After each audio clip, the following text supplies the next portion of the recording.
intro. Y'all ain't ready for this. The disrespect is real. I don't give a fuck. I'll do it again. I'm not above it. I am that snake bitch. No, it's okay. You guys are all welcome to trash Queen in the chat. We'll hold a whole panel on Queen. I am honest to a point, but a lot of the things I talk about aren't true. Wait, somebody not telling the truth on YouTube? Are you fucking serious? Oh my god. Oh my god. Got a monster inside of me. You better watch out if you ignite me's a road ahead of full prophecy to be the greatest beast the world has ever seen. I feed him every day like the bones clean. I feed him all the hate and he grows me. And he gets caused real big, pissed off quick. And if you cross him, you might drop dead. Metaphorically, of course, settling the sword. Never getting bored, loves the blood and gore. Always wanting more freedom from the source. They don't really understand until they feel the fuck departed. If you start shit, you'll be heartless in the darkness. Torn apart quick, you left scars ripped. You'll be chewed up and discarded. Me and my friends, we're gonna find you and we're gonna rip you apart like a wasteland. Snakes don't get a fucking safe space. If she wants to keep it going, then we'll keep going. If she wants to stop the bullshit, then we'll stop the bullshit. But I'm not gonna fucking sit here and let anybody lie on my motherfucking name. Bring your ass. The fucking link is in the chat. That should be.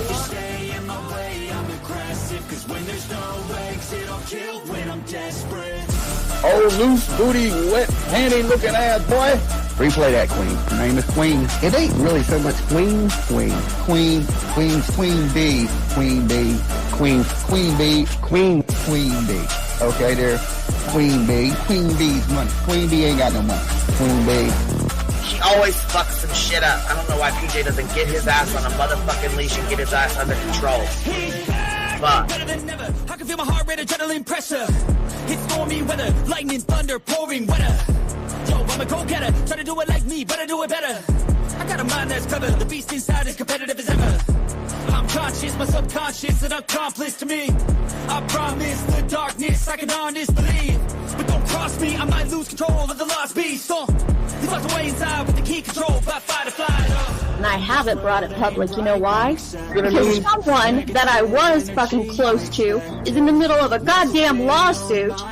How do I get my hands on your soap? Because I need something to clean these titty broads. My dove is just not doing it.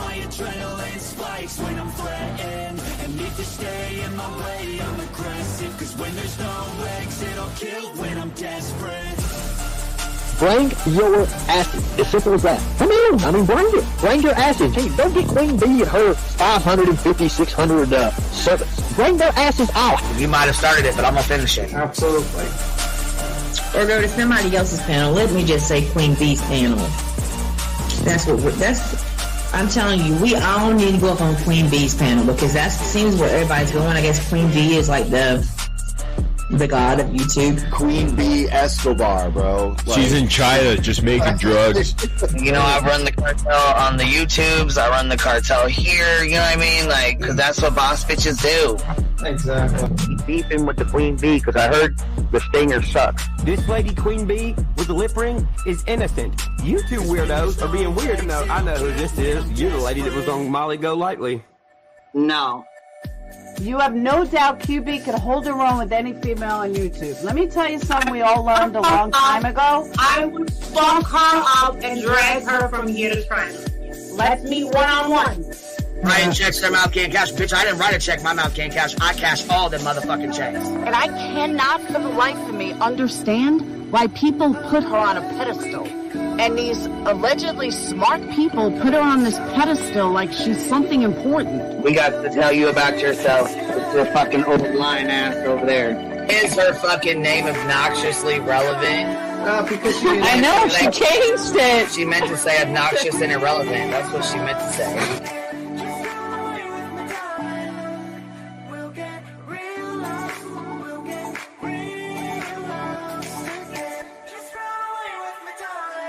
And coincidentally, it sounds exactly like Queen Bee's voice because, as I've always thought, Queen Bee is using some sort of slight distortion on her voice when she broadcasts. Exposed! Queen Bee exposed! Oh my god, exposed! Oh my god, bitch. Did they get that Dugan? Said they get that Dugan. That shit Chronicle was shady. You better fucking shut your mouth with that. Well, stop. Wow. What in the hell? Someone told Queen Bee that you said it was her hacking your emails. What the hell is wrong with people? Right? Take your ass to bed. It's fucking past your bedtime. Go on now. Right? Why you gotta be crying? Motherfucker killing the vibe, bitch. Take your ass to bed. Boston, no, I'm not capping at all. I'm telling the whole truth. Good, babe. Anyway, guys, I'm gonna skedaddle. You know me, skedaddling away. See you All guys. right. Pumpkin. I love you too. Alright. I despise you, Boston. Whatever.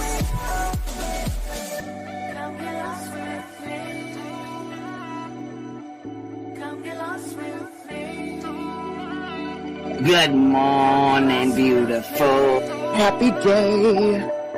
Happy day, baby. We got trigger today. I trigger these motherfuckers every day.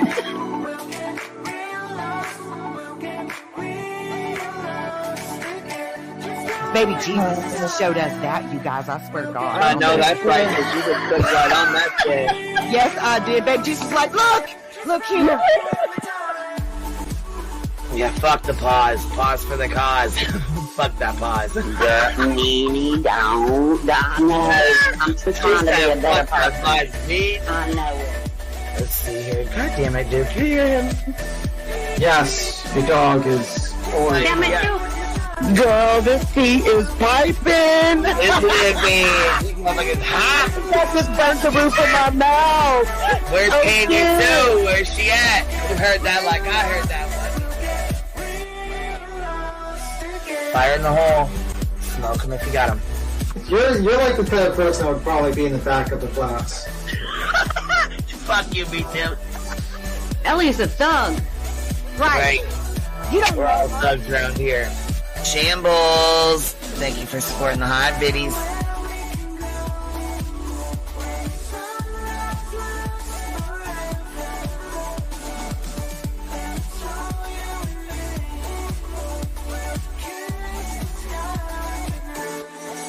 Y'all wasn't ready for that, was you? Wait, I wasn't, bitch. I was not. I wasn't even close to ready for that shit. All right, I love you, baby girl. I'm gonna jump off. I love you too, baby doll.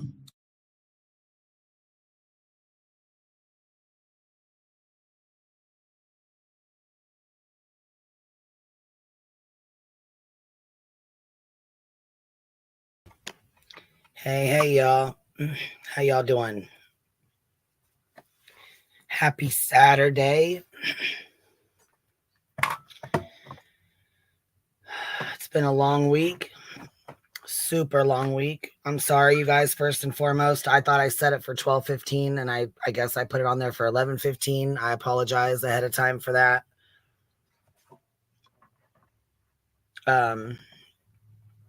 My girls' grandma stopped by to give them a card. So basically, we'll just go over this and get this out of the way real quick. So I'm trying to use this as a distraction. So I don't really want to talk about it too much, but I know that there's questions and people are kind of curious as to what's going on. So you guys know we had to put Gia to sleep, and these dogs are a really big, important part of my life. I've had them for, 10 years, 14 years, you know what I'm saying? Like a long time. I've had, one of them, two of them since my parents died. So,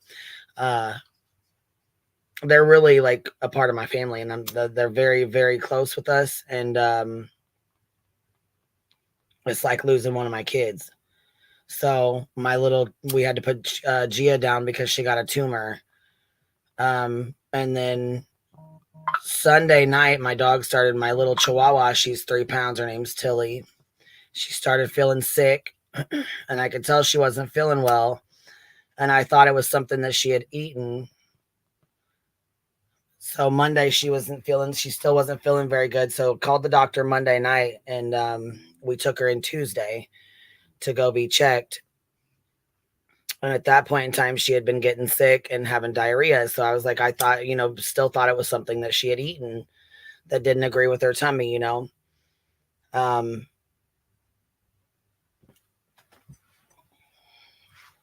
Apparently she had a ruptured uterus. and we were not aware. So Wednesday, when we went in Wednesday morning, they gave her fluid, they gave her a shot. They tried to get her blood sugar up because she hadn't been eating, so her blood sugar was really low. It had bottomed out. So now you're not only dealing with, a sickness and infection and, all this stuff. And my baby, she was only 3 pounds, so she was itty bitty, and she couldn't handle much anyways. So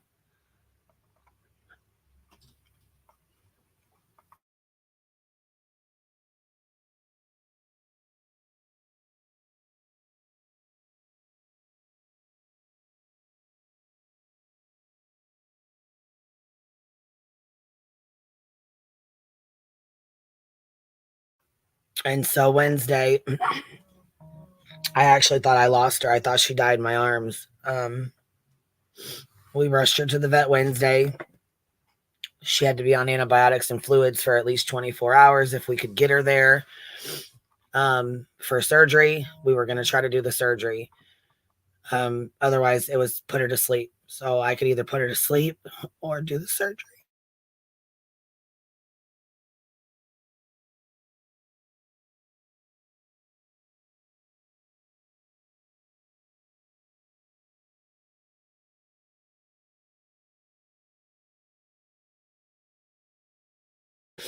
So we did what we thought was best and tried to do the surgery. And I knew she was sick, and I knew she wasn't, there was a possibility she may not make it out of surgery. So I got the call that she did good. She did good. Her surgery was only 30 minutes. They got in there. They took her uterus and got the infection cleaned out. Her heart rate was good. She was doing good. So I went and spent 3 hours with her right before surgery, and I wanted to let her rest after surgery. So I didn't go mess with her. And my daughters were extremely upset because they wanted to go see her, and I wanted her to rest. So Friday morning, the vet had called, and I made a post on here, and everything was going pretty good. She had eaten. She had taken some drinks of water. She was standing up. You know what I mean? So it was looking good. She was looking, like she was doing good. And I no sooner made that post, and they called me and said that she had a blood clot, and she passed away instantly.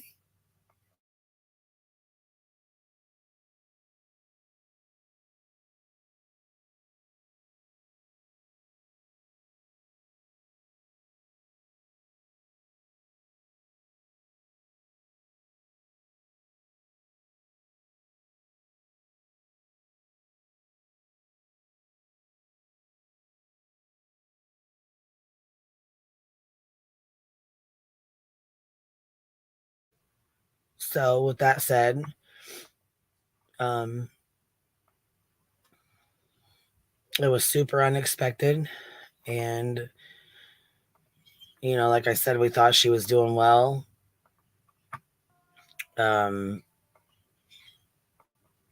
So anyhow, we lost a major part of our life. She's a big part of our life, and it really sucks. And I appreciate you guys being so kind and all your kind words and messages and emails and stuff. And I just want you to know it does not go unnoticed. Even if I didn't write you back, I still got it, and I appreciate it. And I just want y'all to know, yeah, my heart is really fucking heavy. It's very, very heavy. And there was quite a few people that I was surprised to even see.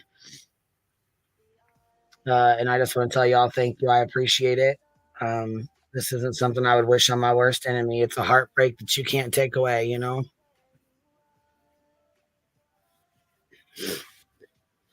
It's a heartbreak you can't take away. So my little peanut crossed the rainbow bridge, and here she is. This is her on my daughter's lap.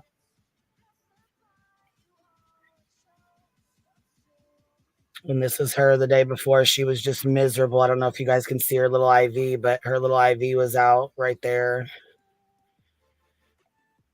And I had her just lay on my chest. You know what I'm saying? She was old, and I knew she didn't feel good, and that's where she wanted to be. So I'm just glad I got to spend that extra little time with her. And I really, really miss her. It just sucks, you know.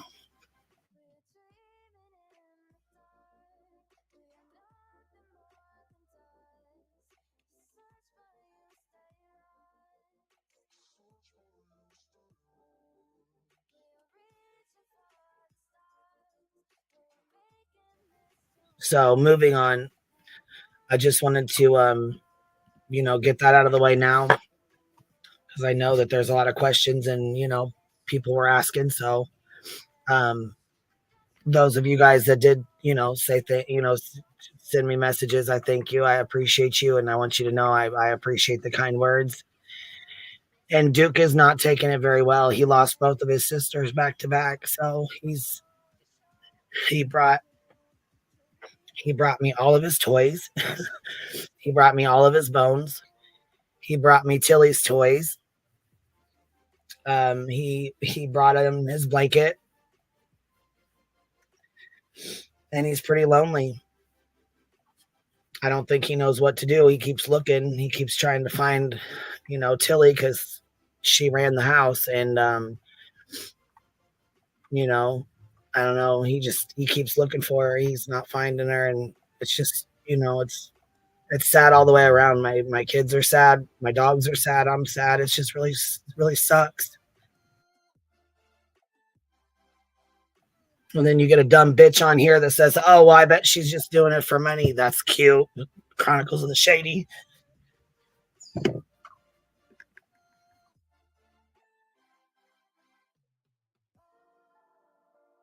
You're one dumb bitch.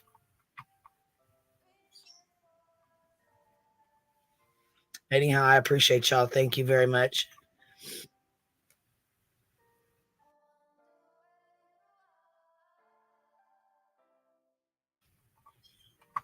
So,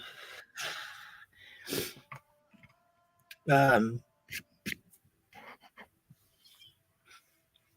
said, I'd like to just go ahead and move on and talk about something else. Here's the link. Let me go pin it.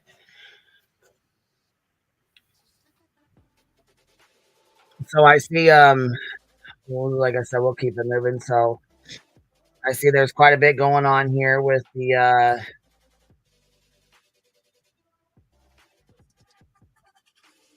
there's quite a bit of shit going on here with Sebastian. I see, you know, he's the newest cash cow. So,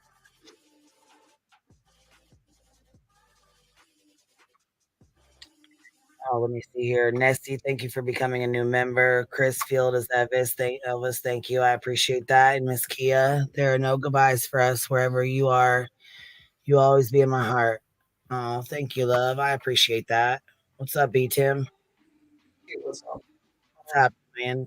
Well, I'm sorry for lost. Yeah, it sucks, man. It sucks. So I heard there's a lot of craziness going on and shit. I'm just, you know. Yeah, I know a little bit about the craziness. Not much. Not much. Not much. You know me, I'm obsessed with a certain case, so my mind was preoccupied with that a little bit. So this would be news to me. News to me. Yeah, it's yeah, there's a whole lot going on. So that's why I said I'm trying to use this as a distraction. Mm-hmm. So we, you know. Well, let's begin. Let us begin.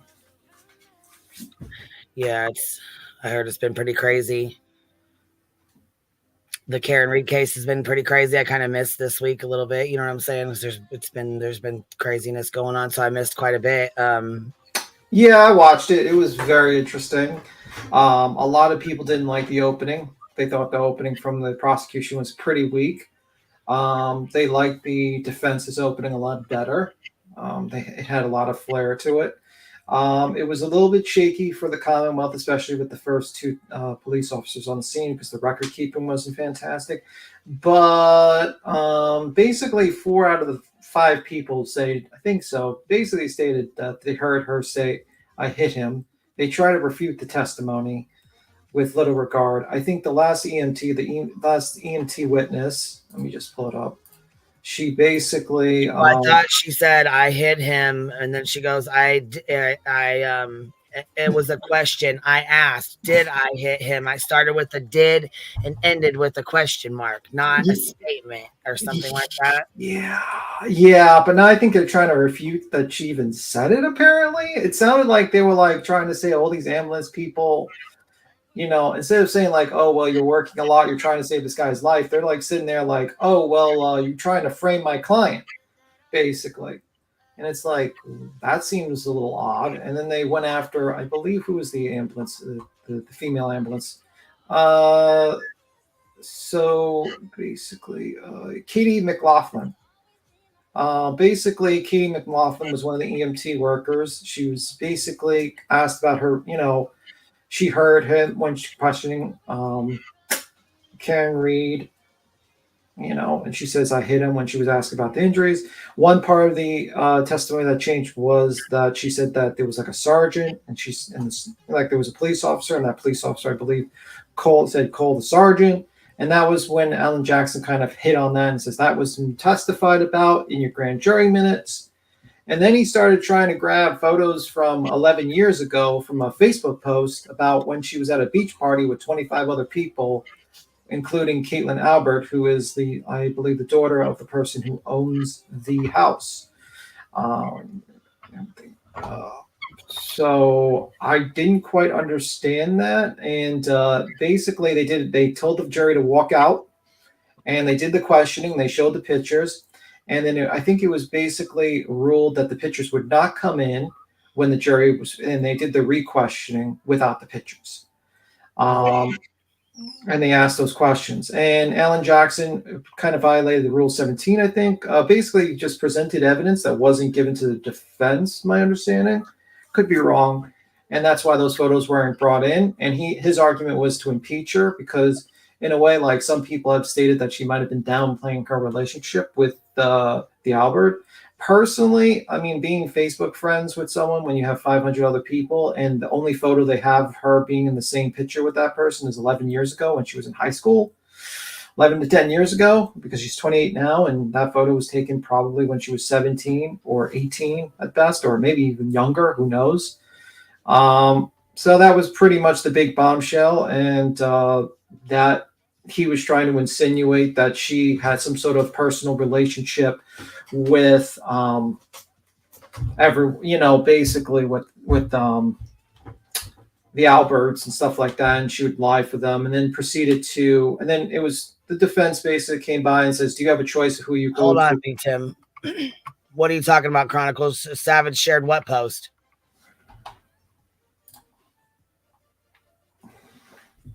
You saw someone said Savage reposted a post. I went to look and she put a heart. I don't think Savage meant it that way. Maybe what are you talking about?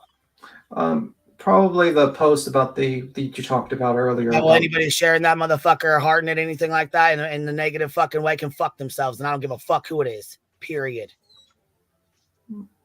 Go ahead and continue on. Yeah. Yeah, she's basically saying she didn't know what it meant, but that's what Kato was saying. She probably didn't understand the inner meaning. Speaking of Chronicles of the Shady, basically I heard that she was in Baker's chat, that lawyer, and when they talked about the photos, she tried to link the photos of the high schools to the chat, and then she kind of got yelled at by Emily Baker, who said, please, or the mods, basically, don't do that, please. And then she had to apologize to the chat. But people have now been sharing the photo on social media. I thought it was a gigantic flop, personally, because I felt like Turtle Boy kind of fucked up Alan Jackson's big gotcha moment, because basically everyone knew about those photos for about 2 years, about a year or 2 years. Everyone's seen them in social media. Everyone knew about those photos that was from high school. That was at a beach party with 25 other people. And I also kind of fucked up his question because he had to question him twice. And then the most shocking one was basically to me was who was it? was, I'm trying to remember the guy's name. Jason Becker, I believe.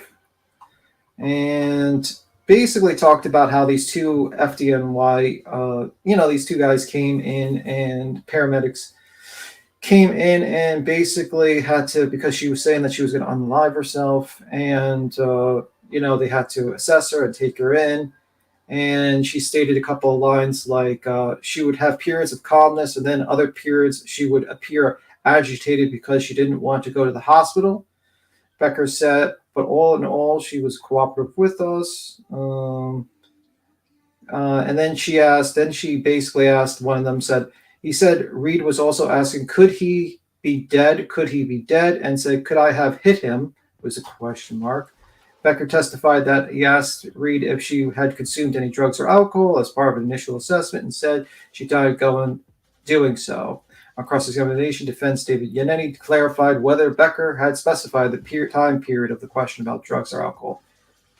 And it says here, you would agree that she did tell you at some point she had alcohol the night before, correct? Yannetti asked. Becker said no. Another interesting part of it, let me see.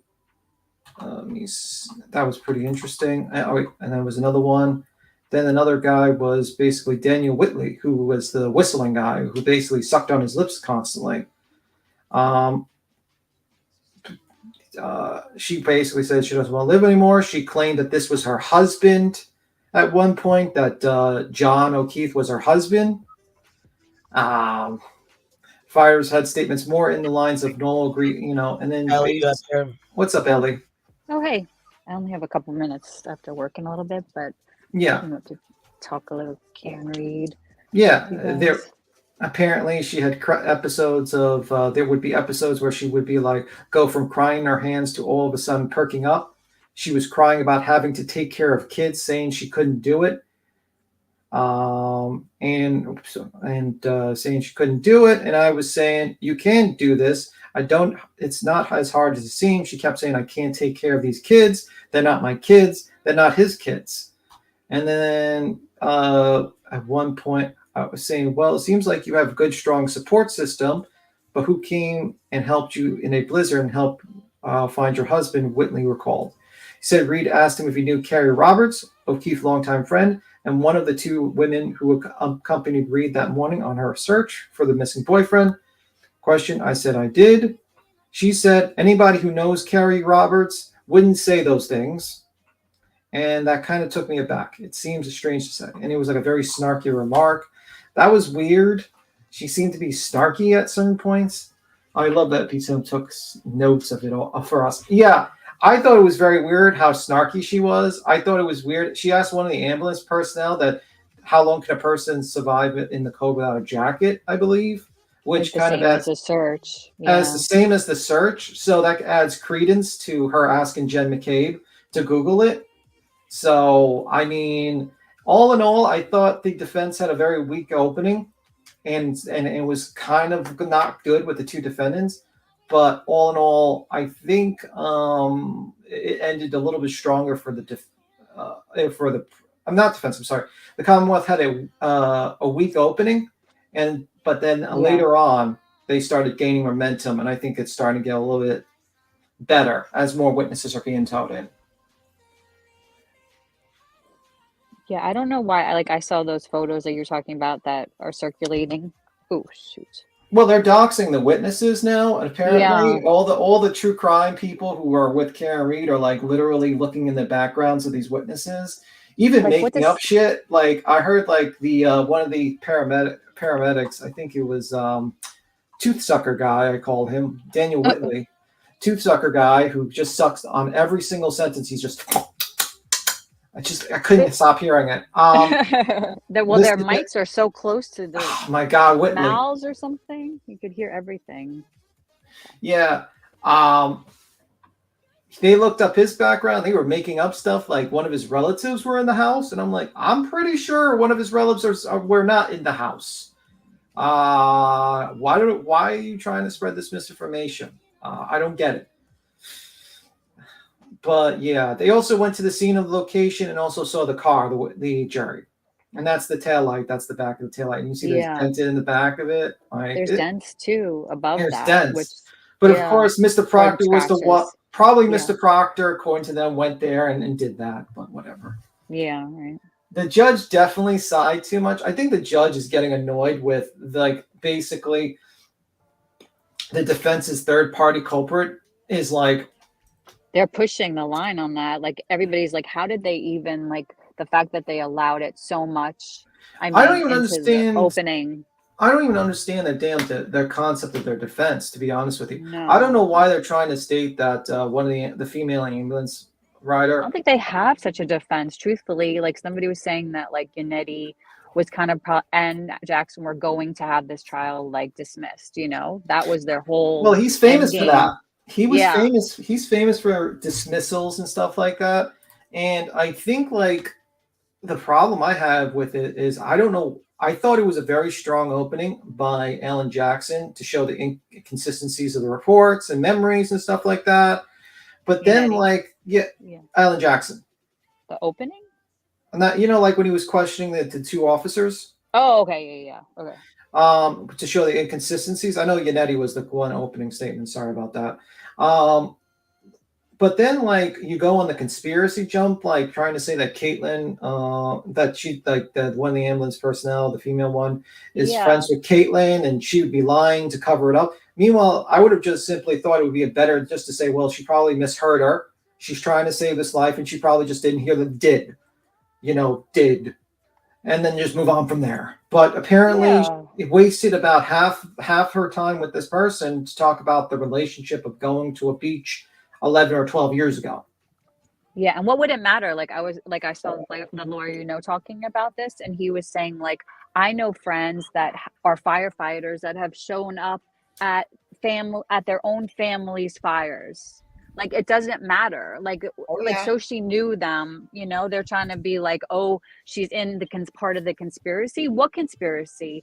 She was called there. So they scheduled her that night. She just happened to be working that night, and she's in on this big conspiracy or something, working with the Alberts, because she knew her 10 years ago, was in a photo with her on a group trip to the beach. It's so ridiculous, the stretch that people want to make in their heads, not to see what's right in front of you with this case. The more that we see, I feel it's the more people saying the same thing. She was originally charged with involuntary manslaughter, right? Wasn't the original charge was she was going to get off much easier, and she admitted to hitting him pretty much. So I don't know, people, the fact that they think it's this crazy conspiracy that it was beat up and chewed on by a dog, it's just nutty. Point. I don't get it. There's no it's if you watch the pretrial admission of that, all the pretrial stuff, that there's no dog DNA found in the clothes. The jury's going to find out about that. I think every single the medical examiner basically stated that those were not bite marks. They're not dog bites. You have EMT people who stated they were scratches or furios or whatever the guy. You remember when Alan Jackson mispronounced the word? He said furrows, and he was furries or something like that. He said, what did cause those injuries? Well, a lot of people have speculated. I've heard, I think, Ellie, you stated that it might have been, I think it was either Kodo or you stated that you think it might have been the fire hydrant. I'm thinking maybe the undercarriage. I'm not really sure what caused them. I do know it's not dog bites because there's no puncture wounds. Yeah. There's very superficial. Even Joseph Scott Morgan, months and months ago when I heard him talk about this, he said there's a uniformity to it. That it was done on something an abrasion, and it's also very superficial. I guess we'll see that when they have the autopsy, report is shown, and the medical examiner goes over those marks and shows that it's not deep enough to be a dog puncture bite. I just don't understand the defense's thought process in trying to he brought up the dog in the opening statement. I believe. And I'm sitting here, I'm bro, what are you doing? You said to the judge that you weren't pursuing the dog angle in the pretrial because the DNA, the canine, there was no canine DNA found on the clothes surrounding the wounds. There was any puncture marks in the clothes. There's no puncture marks in the wounds. There's no underbite. So I don't know your thought process, but that's just Yeah. my opinion. But and then he's trying to blame Brian, Higgins, and Cullen. And I'm not sure how he's going to do well if the cell phone data shows that Cullen's left like before John even arrived there. So that kind of blows his theory away. I mean, like, I don't know, man. It seems very interesting. Well, they're going to probably have a lot, like everybody at the party. Think about it, one by one, testify. Nope, John never came in. Nope, John never came to the party. Nope, there's didn't see him. 80. I believe there's 84 witnesses for the prosecution Yeah. and 70 for the defense. So that's and 30 of those witnesses from the defense are 30 of the state witnesses. So they have like about 40 technically new witnesses. So it's going to be interesting. Very interesting. But anywho. I think that was crappy though, what Turtle Boy did, and then like certain YouTubers even like follow. I don't know, like why put, like what are they trying to prove with that picture? Who gives a shit? That was like high school, over 10 years ago. Like it was like it's just so ridiculous. I feel like the only thing it proved to me was that it's small town. And how 10 years ago you could have gone to school with somebody and this is where they've come up to in their life in 10 years. Yeah. It doesn't prove anything in my opinion. What'd you think of seeing like while the jury was out of the room that the father of Karen Read was smiling while in the murder trial and basically Karen Read had a smirk on her face? Listen, people can have smirks on their face. People can smile. Maybe at that moment, he just thought that he was grateful for the justice process. I'm not going to judge somebody by like their facial expressions. I have a question. Would you smile on the murder trial of your daughter? You know what? I might, the justice process. I don't know. Maybe I'll get lost in thought and I would smile. That's why I'm not willing to judge them for that. Sorry, Mason's chicken nugget. All right. You have a good one. I agree with that too. Sometimes, like you can't, like I thought it was emotions are going to come out. I don't know. Like you can't be like, have the same face the entire time. It's like normal. Like, it's just a normal thing. Of course. I just thought it was shocking to me because it's like you're sitting there and your daughter, I could never be, maybe I'm just being an asshole and I could be, but I just think that's like, I'm probably not the only one that would think that way, especially if I'm on a jury and eventually, let's say that happens and you look and you see that and you think to yourself, you know what I mean? Just saying. Well, maybe if he was smiling and laughing the entire time, yes. But like to have like different emotions, it's like normal. Do you know what I mean? Like you can't be like 100% all the time. Same affect, like you could say, oh, and if it was me, this is how I would. But like it's hard to put yourself in those shoes, I think, a little bit. I equate it to nervous laughter. There are some people that when they get nervous, they kind of giggle and they chuckle and they make inappropriate jokes and things like that. That's what I liken it to. So I really can't judge based off of that. I do that. I do that, voices, right? Well, right. I mean, I think we all do because there are different times when I've been nervous that I'll be like, oh, I mean, we all do those things. So I feel like that's natural human behavior, in my opinion. So I'm not judging on that because maybe he is grateful for the justice process and maybe I'm just being a fool. But I would rather maybe I'm just being an asshole. And Tim, you have that right, buddy. Everybody has the right to feel how they're feeling. And I'm not trying to devalue it. I'm saying, well, okay, you could have it that perspective, or we could look at it this way. You know what I mean? Mm-hmm. Yeah. But that's what I thought to myself. But like, I don't know. And that's cool.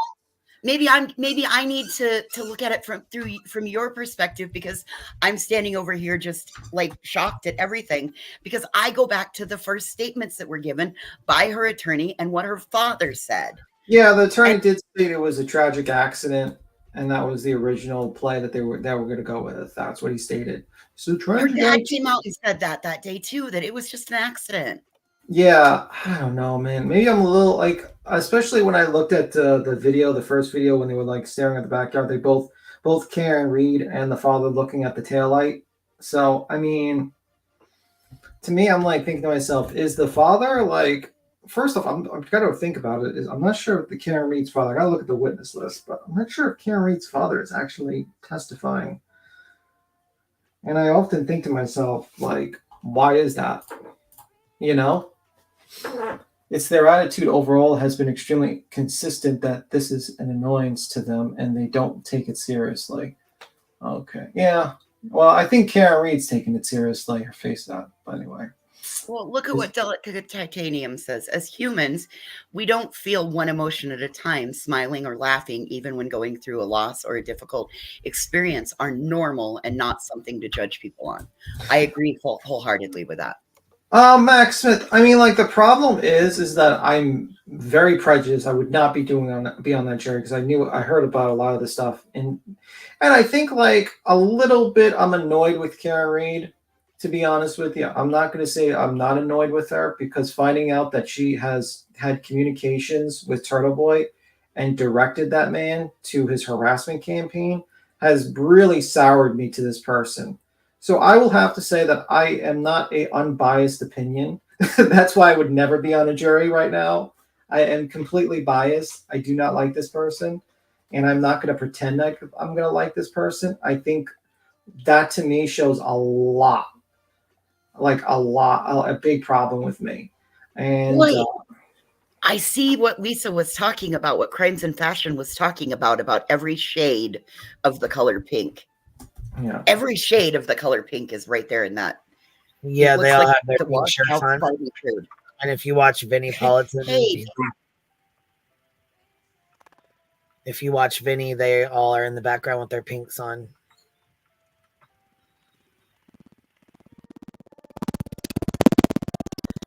Every version of the shade of pink. Look at that.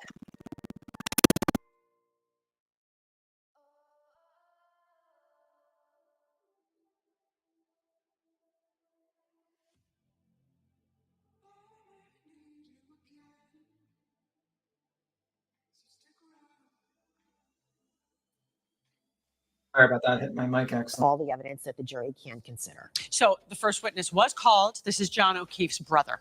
Right. Sorry, I didn't hear y'all talking, so I just figured I'd play it. Oh, you can play it. I'm good. I was listening. I muted.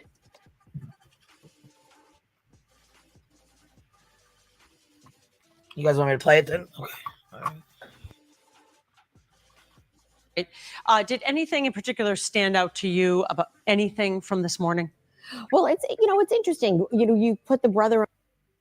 She called and just said something happened to your brother. They found him in the snow and they took him to the hospital. Doctor and nurse came in and told us that all their efforts to save my brother were unsuccessful and that he had passed away, and then asked if we wanted to go see him, in which we said yes. So we left that room and walked down the hallway to his hospital room. Karen Reed was there.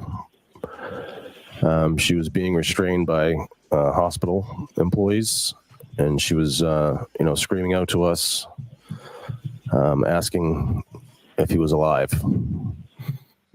So, Cheryl, it was notable to me, he did point out when asked by the attorney, they had always had a very good relationship with Karen Reed. He blew her a kiss at the hospital in that emotional moment when they realized that he was dead. So at that point, in those first hours or so of learning of his brother's death, they were all still fine. Right. At that point, she's not charged with. Yeah, and then they were not friends at all after that. Yeah, she skedaddled away. I think she went back, grabbed her stuff, and never showed up again. I think she felt really, really guilty, really bad. Yeah. I that testimony that came in about her not wanting to take care, she wouldn't be able to take care of the kids. Unpopular opinion. But I felt like, as a person in shock, knowing what the O'Keefe family had just gone through, I thought of that as maybe like a, oh my God, this is going to be a lot of responsibility. I don't know if I can do this type of a thing. Although it was totally an inappropriate time to express it, I really don't fault her for saying it.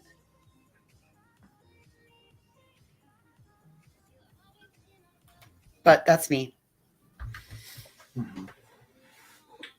Are you? Well, Queen's just kind of recovering a little bit.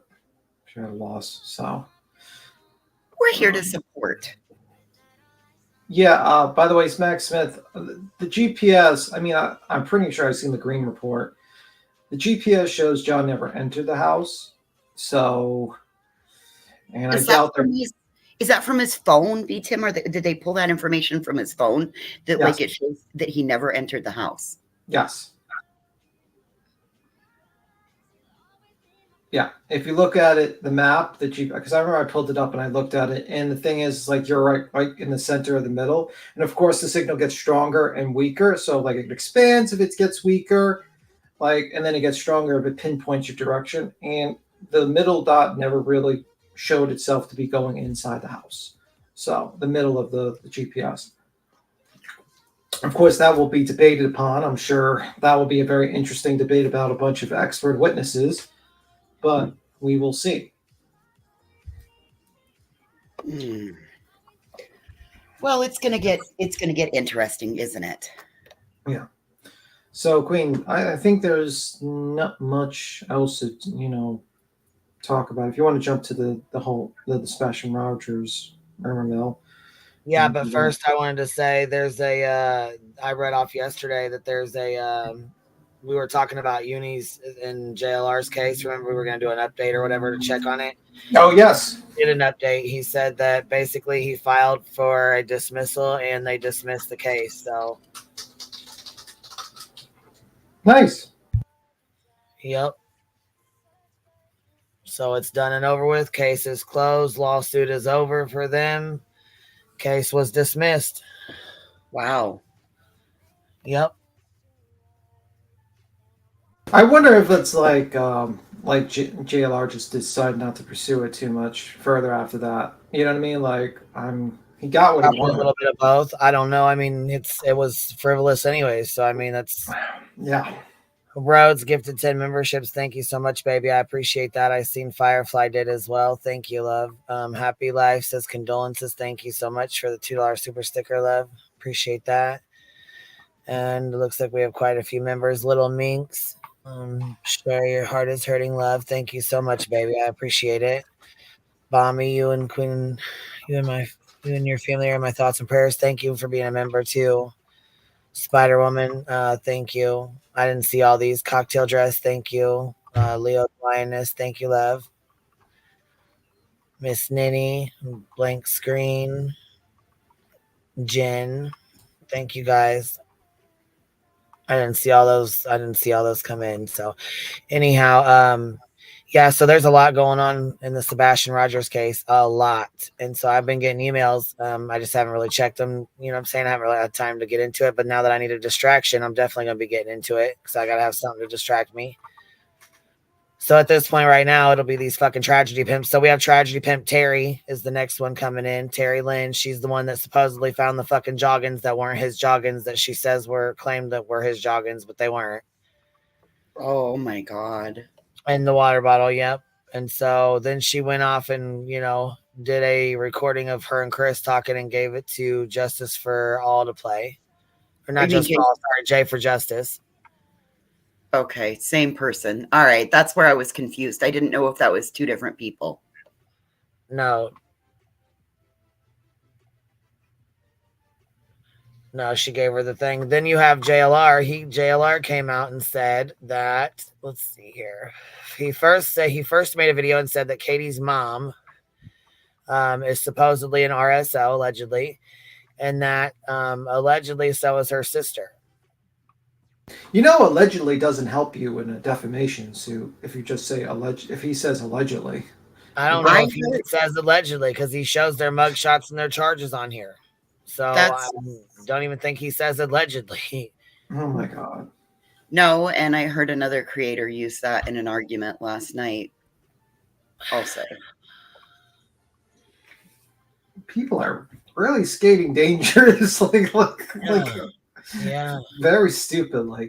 Like I think these people have a little bit of money, and I don't know. And they are on YouTube, So they might see you say something this stupid, and they might decide to take action against you. Very stupid. Oh, and what about this crazy neighbor person that's been calling in and talking about all the cameras and all of that bullshit? Yeah, how weird is that? They just so happen to call into crime lines and lies, and that's fucking ridiculous as well. You know what I'm saying? Cool. That was a bunch of bullshit. I can't believe she even let them fucking sit and fucking spew fucking lies and bullshit. You know who it reminded me of? That Dot, the one that was going around in the Idaho 4 case. Yeah, Dot? I thought you were gonna say Zicky. No, I watched that one. Same bullshit. Same bullshit. Like the neighbor, you know, like and also like that. Remember that Quentin Simon that I'm trying to say it in a nice way. The overweight lady that was the neighbor. Yeah. The babysitter. The babysitter, yeah. She also jumped on there. Ooh, which one of the PIs quit, Queen? Right. I was just getting ready to go there. So the one that was on the Heather, the one that was on the news, she quit. Is that the same one that was on Web Sleuth? Heather. Yeah, she quit. Yes. Whoa. So Seth's PI, Heather Cohen, quit. And he just put this out 2 hours ago. Chris lashes out. Chris is starting to do interviews. He's all over the place now. He was on Illuminati. He was arguing with Terry. He went on somebody last night too. I think I can't remember who it was. He went on somebody else's last night too. So where's the let's see here. Oh, Chris threatens women in Tennessee. Sebastian Rogers family secrets, and here's where he starts showing fucking mug shots. I'm pretty sure this is the one. Watching it midway through because I'm like, you got to be fucking joking me. He's just sitting here showing all this shit like it doesn't even matter. But I mean, I guess it is public, so it's all in his group. I mean, he's got it all in his group too. So this is nothing that's his Facebook group. And that's her sister right there in her mugshot with all of her article and all of her stuff. Then now he's got in his fucking group that supposedly Seth was 10 years older than Katie, and she was like, what did he say? Something like 16, and Seth was 26 when they had Sebastian. I'm like, you got to be careful saying all this stuff. I don't know if it's just people in the group saying it or if he's allowing it to be said in there or what the hell, but holy shit, there's a whole lot of stuff being said in that group. Oh, this is awful.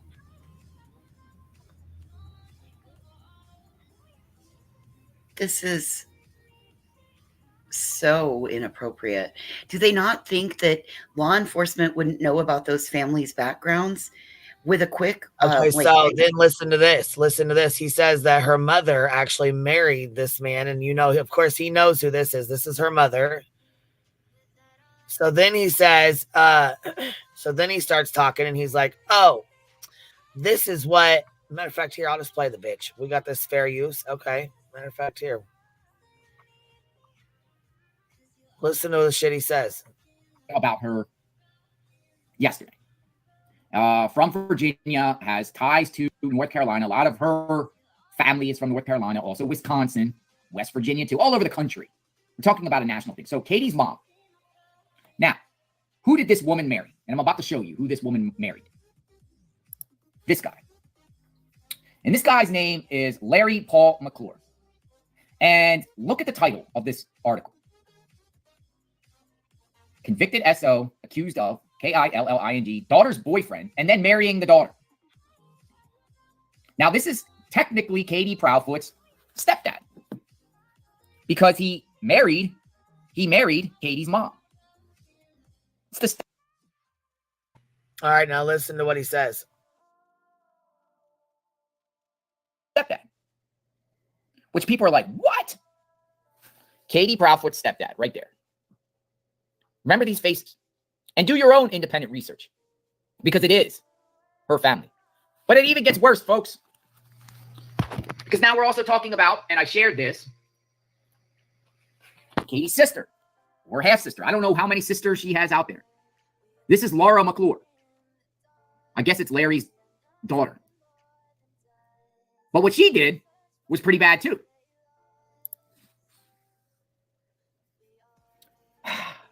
What in the world are we getting to in this case? Yo, what the hell? Now I look like two different people. Or am I blind? It's like, I don't know. Who? This lady? Yeah. No, this is the same girl that he was just showing. Okay. No, because he was showing like doubles, and they look kind of different. Oh, I don't know who those ladies are. I have no idea. Those are with that Robert, whoever he is. That's okay, but don't you all think that law enforcement would be able to know their backgrounds real super quick and would have run through and checked them and checked where their locations and proximities and all of that stuff would be, because they already have criminal records and they're associated with the family? So what does this benefit anybody? And hey, Jules, allegedly innocent. Take a look at this. He's not changed. Look what he's doing right here.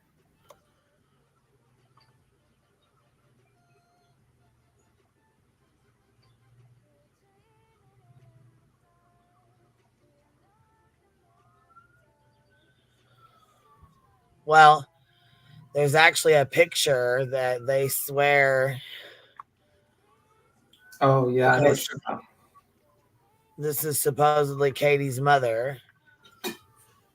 And they have a picture that they swear is Sebastian. Seth swears it is him. Okay. I'm right. They all make me fucking sick. I don't know what the fuck's going on here, but Is that the photo that was taken in North Carolina that Seth said he drove all the way down to North Carolina? Yeah. And that's it.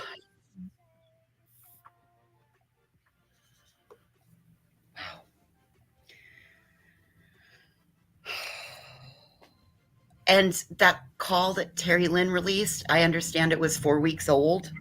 It was from when it was released, it was the end of April, but the call was recorded like the end of March. So it was at least a month old information.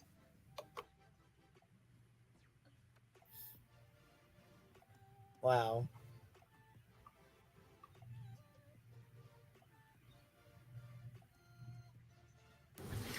So basically, they're just digging into everyone in the family and posting it, and that's pretty much it. Okay, nothing new. Let me see. JLR needs to go. Here he goes. Yeah, I was gonna say, here he goes. He's on this tangent about Chris threatening women. Good evening. Good evening. Shaking his hands back and forth like that. Good evening. Good evening, everyone. JLR investigates. Emergency live tonight. Come on in. Emergency live. Emergency. Responding to people on Facebook today on my segments, bringing awareness to this young man, 15 years old, reported missing by his parents, Christopher Proudfoot, the stepfather, who we're about to discuss, Katie Proudfoot, during the early morning hours of February 26th, a little after 6 a.m. And we've been covering this case extensively, almost regularly, and bringing up the up-to-date information and all the gossip and all the factual information, rumors, innuendos, misinformation, talking about what's being put out there. We try to stay as factual as possible on here, on this channel. Oh, really? Really? And try to give you the latest developments. Oh, Chris Proudfoot. We're talking about Christopher Andrew Proudfoot. This guy right here. So apparently he got into it this evening, just a few hours ago, with a woman named Sally in a Facebook group. A Facebook group in Tennessee centered around reptiles. Apparently Chris Proudfoot made lots of posts, old posts, about reptiles. And then people are actually responding to Chris Proudfoot's old posts. And he finally lashed out this evening. But he didn't lash out on a male. It seems like he has a pattern of responding and only communicating with females. He lashed out on an old lady, an older woman. And I'm going to show you. But it's not shocking, considering So it's an old Facebook post, right? About lizards. Yeah. Okay.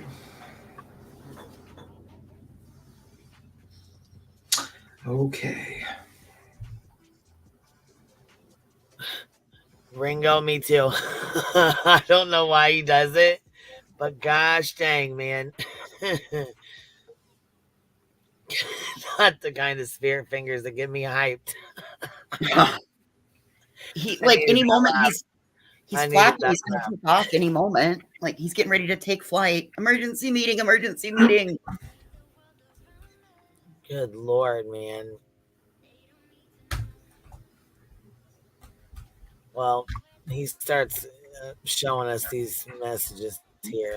An older woman, stay-at-home parent, says, "Where's Sebastian, tough guy?" And he responds, "Sally Enos, probably in your house. Let's just forward this to TBI." So I don't know if he's being sarcastic, but he's saying Sebastian's in her house. And Sally responds, "Forward it then." Now listen to this, folks. Sally Enos, what makes you think I am guilty? What proof do you have? Seriously. Let me guess. You sit at home and watch whatever you watch and write down all the BS that these web, look at that word, not web sleuths. Look at this. Look what he says. Web, S-L-U-T-S. You write down all the BS these web, S-L-U-T-S think they know. You formulate your opinion based on that. Funny thing is that you weren't. Who cares? I mean, no. They misspelled sleuth. It's not S-L-U-T-S. They misspelled sleuth. That's all it is there, buddy. It's not like it's a, they're not calling them cyber.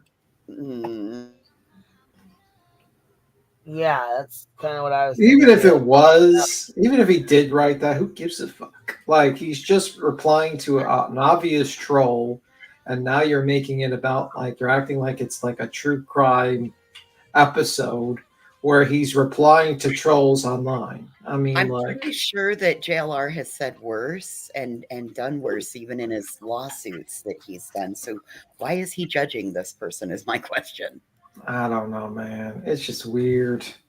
It's very weird. It seems reach. I mean, we need some Ben Gay for this guy because he's going to get sore. He's going to get very sore.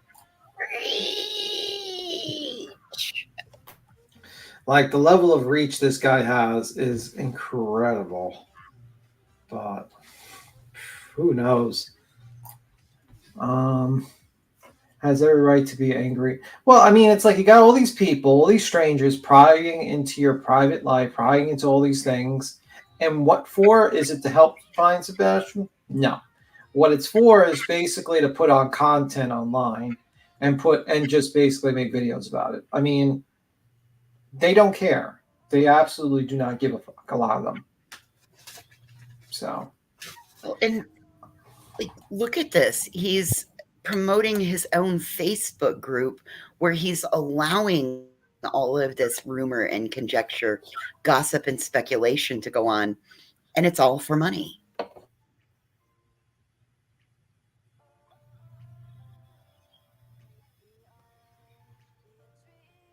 Absolutely. I just don't. Do you have me blocked? No, I don't have you blocked, Indy. I see you. I don't know why you think I have you blocked. I don't know. I mean, like, I don't understand how people think this is an appropriate thing to do. What are you laughing at? Indy asked if you had her blocked. I don't know. If I have. She said I had her blocked. I was reading. Jeez Louise, Indy. Discord, please. I sent you PI post. Oh, the PI post. The PI post.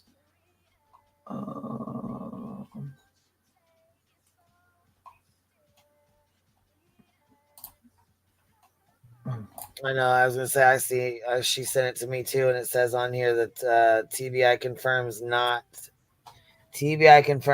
AI, and then it says, let's see, Seth. Let's see here. Of course, T-Rev's involved in this. I'm sure. So yeah, Seth has told T-Rev that TBI has confirmed that after running the image, it is not AI generated. TBI traveled to North Carolina to check this whole lead out and recover footage. He thinks it is him, and it is still has not been confirmed if it's him or not. Apparently, according to Seth, there is a hopeful information that we're not being told. That's about the picture. Right. Which is the picture that they said, here, let me see. We'll put it up here real quick.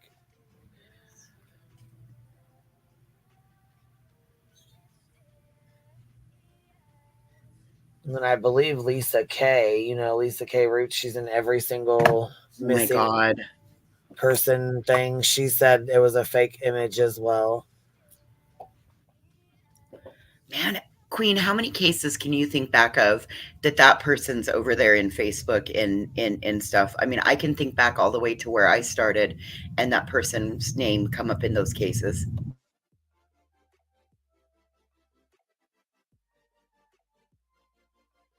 Yeah, she's been in a lot. Sorry, I have a pack of motorcycles going by. Coming to get you.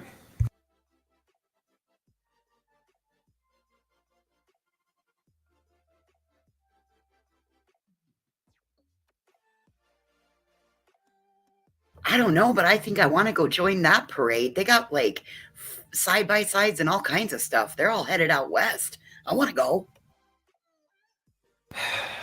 Okay. Sad thing is that it doesn't have to be the truth and factual on YouTube. It's simply content for many of these creators.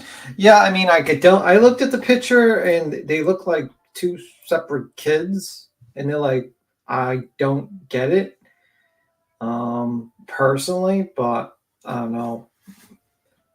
They look like two. I mean, like they look similar, but like I don't know. They don't look like the same kid, but that's just my opinion.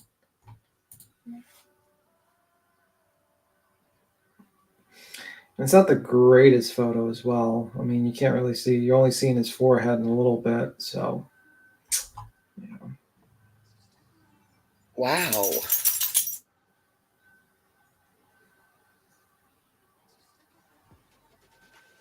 Hello, Nicole.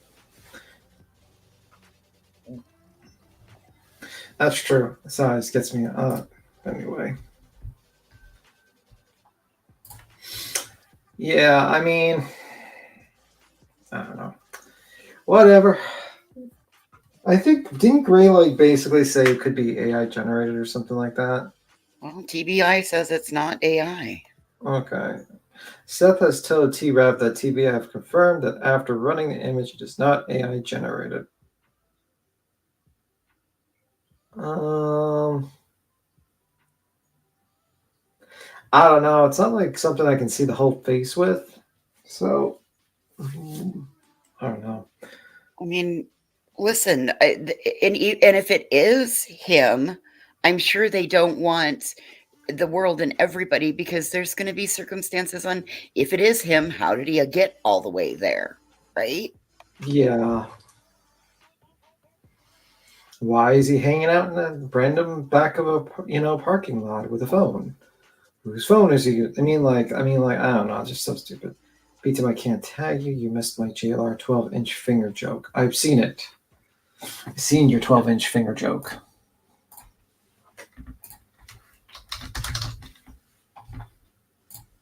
Oh, give me one moment. I'll be right back.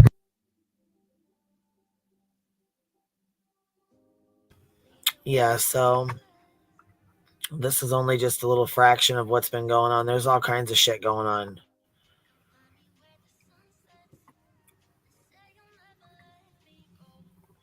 Hey, love, how are ya? Hey, I was How you like, doing? she's gonna look back there and think that there's a bird with a dinner plate on it, Ted.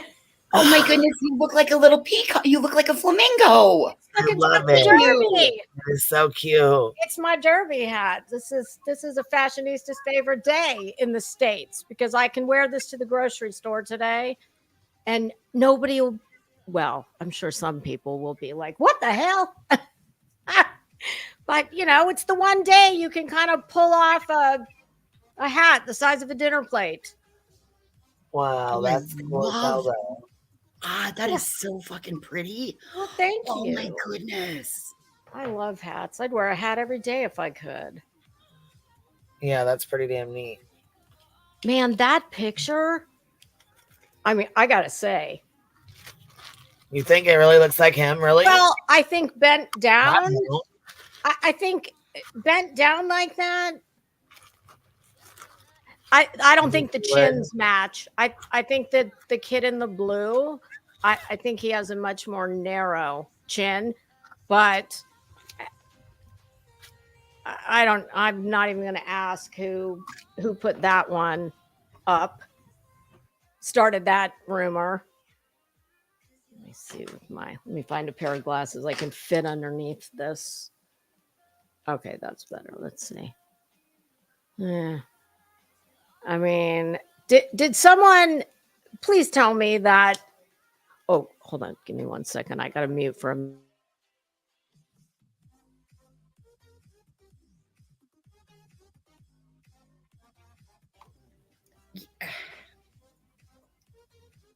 Hopeful information that we're not being told. I thought law enforcement wasn't speaking to Seth anymore.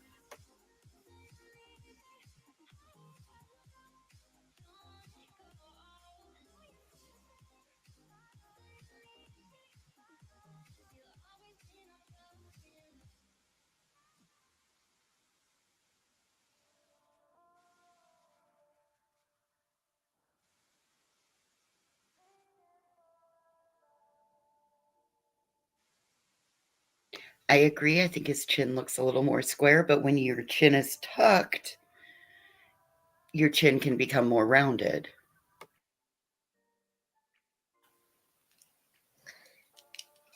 Yeah, that's true. You know what? If the boy in the blue was not wearing the glasses, I think the glasses are what people are seeing. Jesus, this thing's making me crazy. It's so damn big. I can't. Okay, there we go. Can I see better now? I can't see your face, but I mean, what the hell? Oh well, there we go. Can you see now? I'm gonna take it off until I get to my destination. Where are you going to? A 17th century It's the ball? Kentucky Derby, sir. Oh, okay. Today's the Derby. Oh, okay. Listen, this whole place is nothing but just a one big LARP. And today I am LARPing as, majority stock, majority shareholder. Hey, Ro.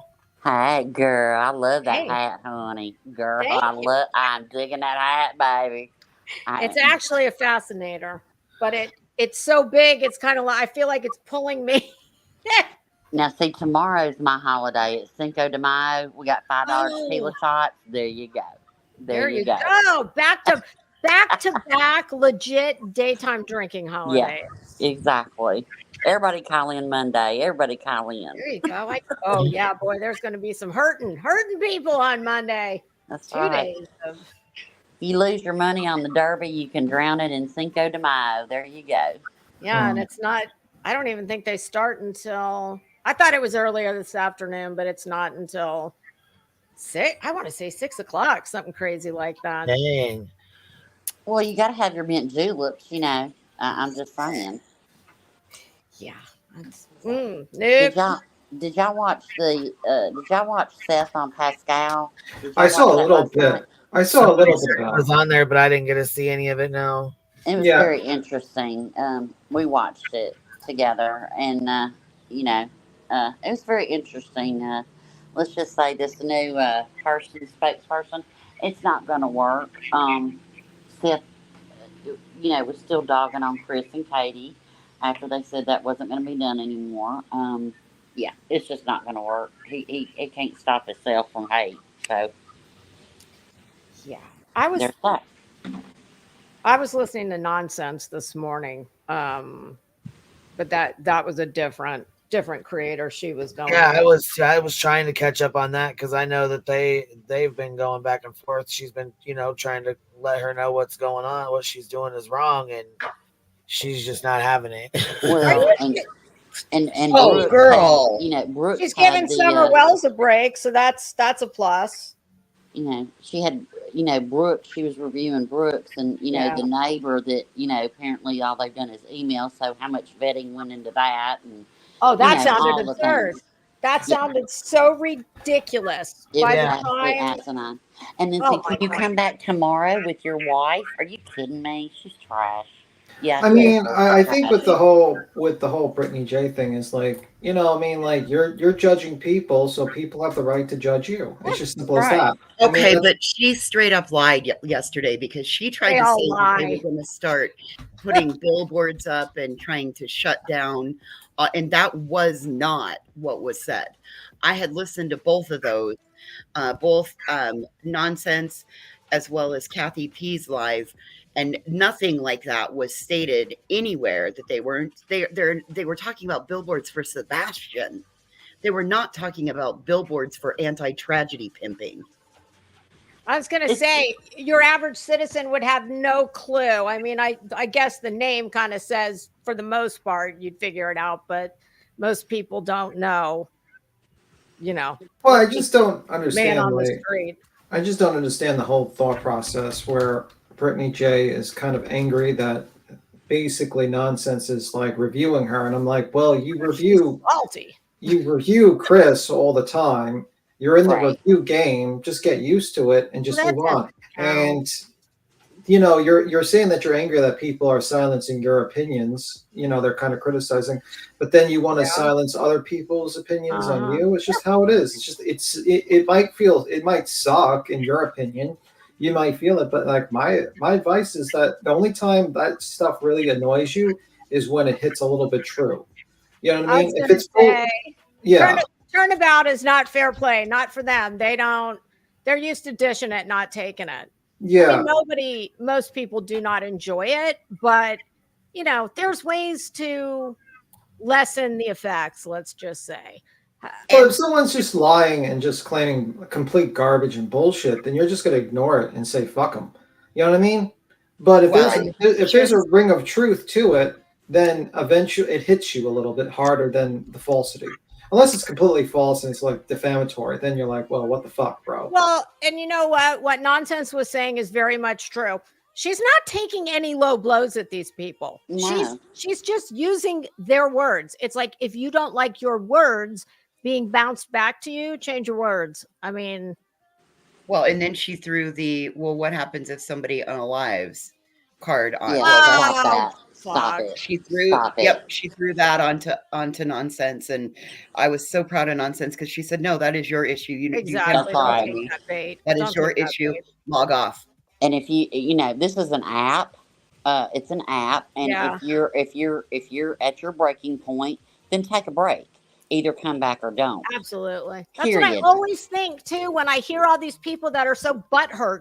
I'm not saying that I can't rationalize and understand. Nobody likes people saying things about them that they don't believe to be true. However, it's very simple. Unlike most of life's terrible problems, you don't have the option of just putting your finger on a button and it poof disappears. Right. Wouldn't that be nice in real life? You know, Yes, you just go, oh, bill, boop, gone. You know, health issues, boop, gone. Tragedies in families, boop, gone. You know, that'd be great. Asshole on the internet. Control your boop, girl.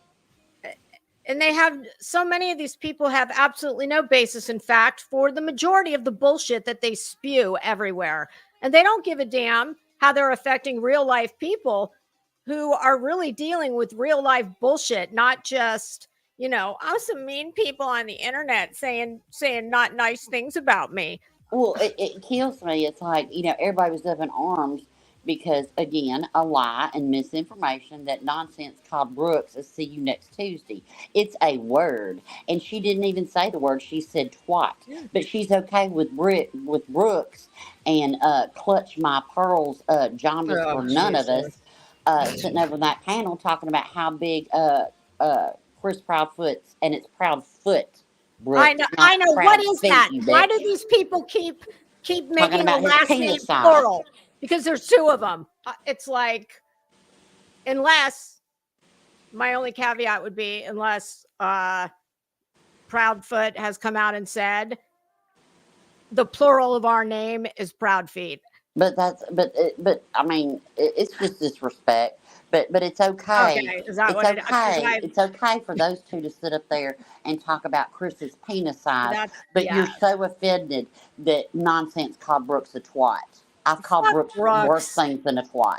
I have heard her talk about Summer Wells. I bet if I went and looked right now, I could find her having Summer Wells' name in her title up to probably the very recent past.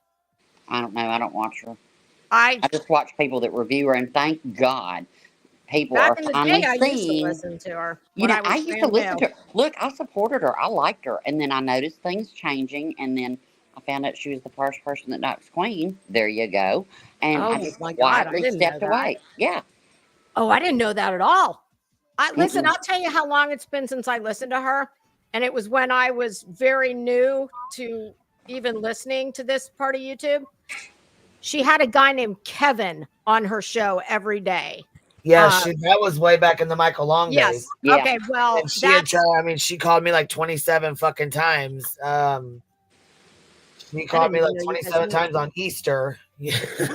On Easter Sunday, yes. Yes, Why didn't you answer her call? She turned a whole nother. You my know, she phone didn't was do in it my on her channel. We She were did at it Easter someplace dinner. else. My phone was in my purse in the car. I wouldn't care if you were staring right at it. Why? I mean, like, really? 27 times. Yeah, it was fucking fuck tons of times. Was she Then pissed? she was working on because I was a mod for her in Critical K.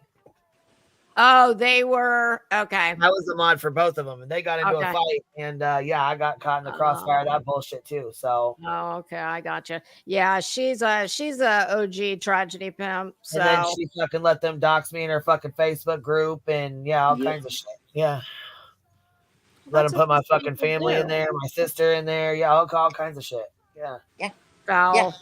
So, you know, they don't like but she getting didn't do it on pushed her back. channel because, you know, she's all about facts. You know, get the Oh, fuck out yeah. of here. Uh-huh. And look, I went and checked out, the last time I went over there and checked her out, she was talking about the Oklahoma 7, you know, the 7 people that were killed, that whole family, yeah. you know, by Yep. that guy.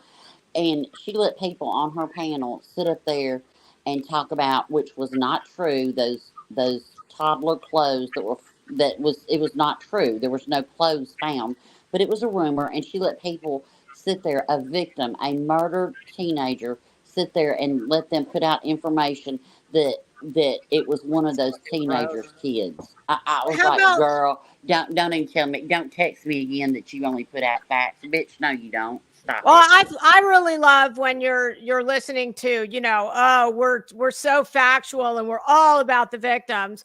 And the super chat song is "It's Raining Men." It's like, oh, they're What just about so gross. It's just vile. That's So the one that got involved with Stacey Wandra. That was, Yes, you know, he yes, was going to be yes. her marriage counselor. Yes. What? She was Yeah. the first one that one of the main suspects, in Michael Long's case, Stacey Wandra. She talked to him for 3 weeks, and then, you know, put out the phone calls and all the things, and made him think that she was going to be her marriage counselor and everything. Just gross shit, you know. If Queen Bee would have a girl, honey, the streets still be on fire. No, I don't. Are you I don't kidding me? understand any of this. Stop it. Oh my God, What- we and torches people- and pitchforks. And people flock to this shit. I don't get. I I mean, do. I'm sorry, and I don't care what anybody thinks of me for saying it. If you are going to cover these cases with missing, dead, you're talking children. Well, you know, if you're so fucking tacky and gauche that you can't turn your super chats off because, you know, you really need that coin, great. But could you maybe not play? I mean, can you just give a little teeny tiny bit of respect? Yeah.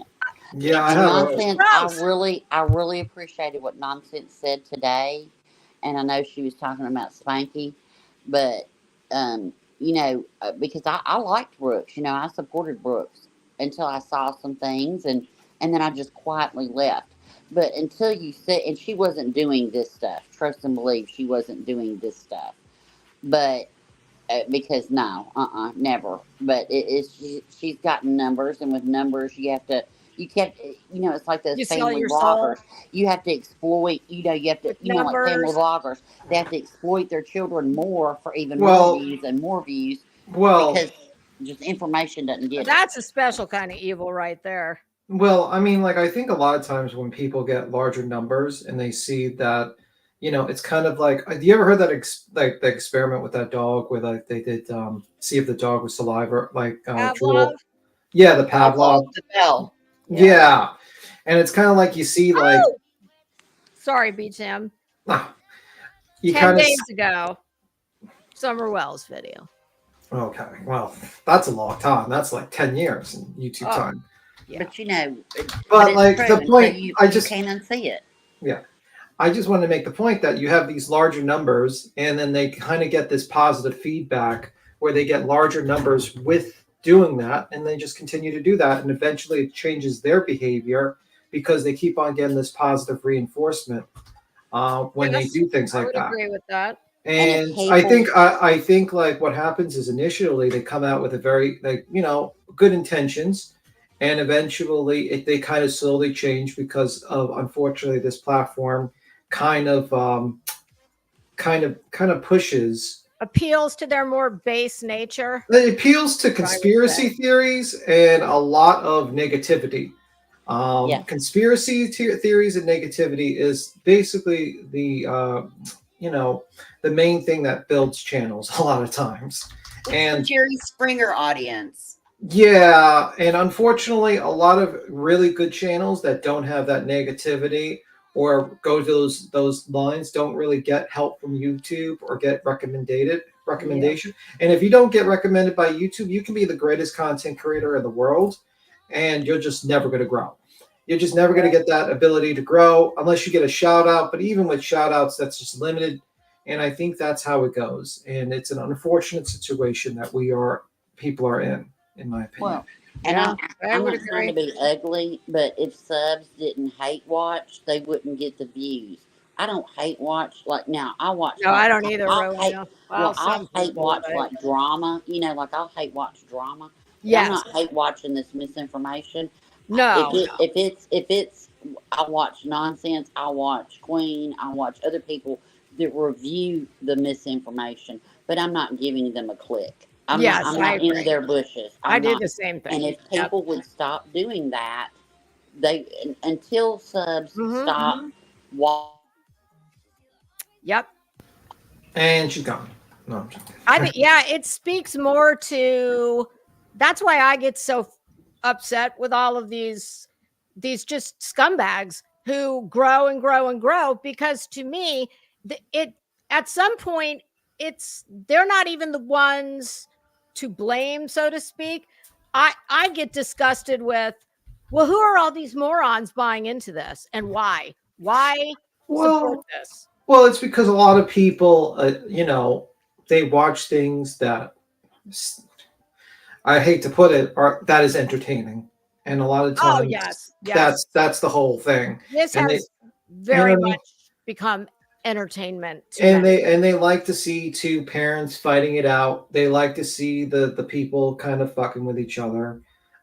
They like to see those types of situations. And unfortunately, it's always going to be the case where you're going to see that type of coverage until like the money dries out. It's just how it is.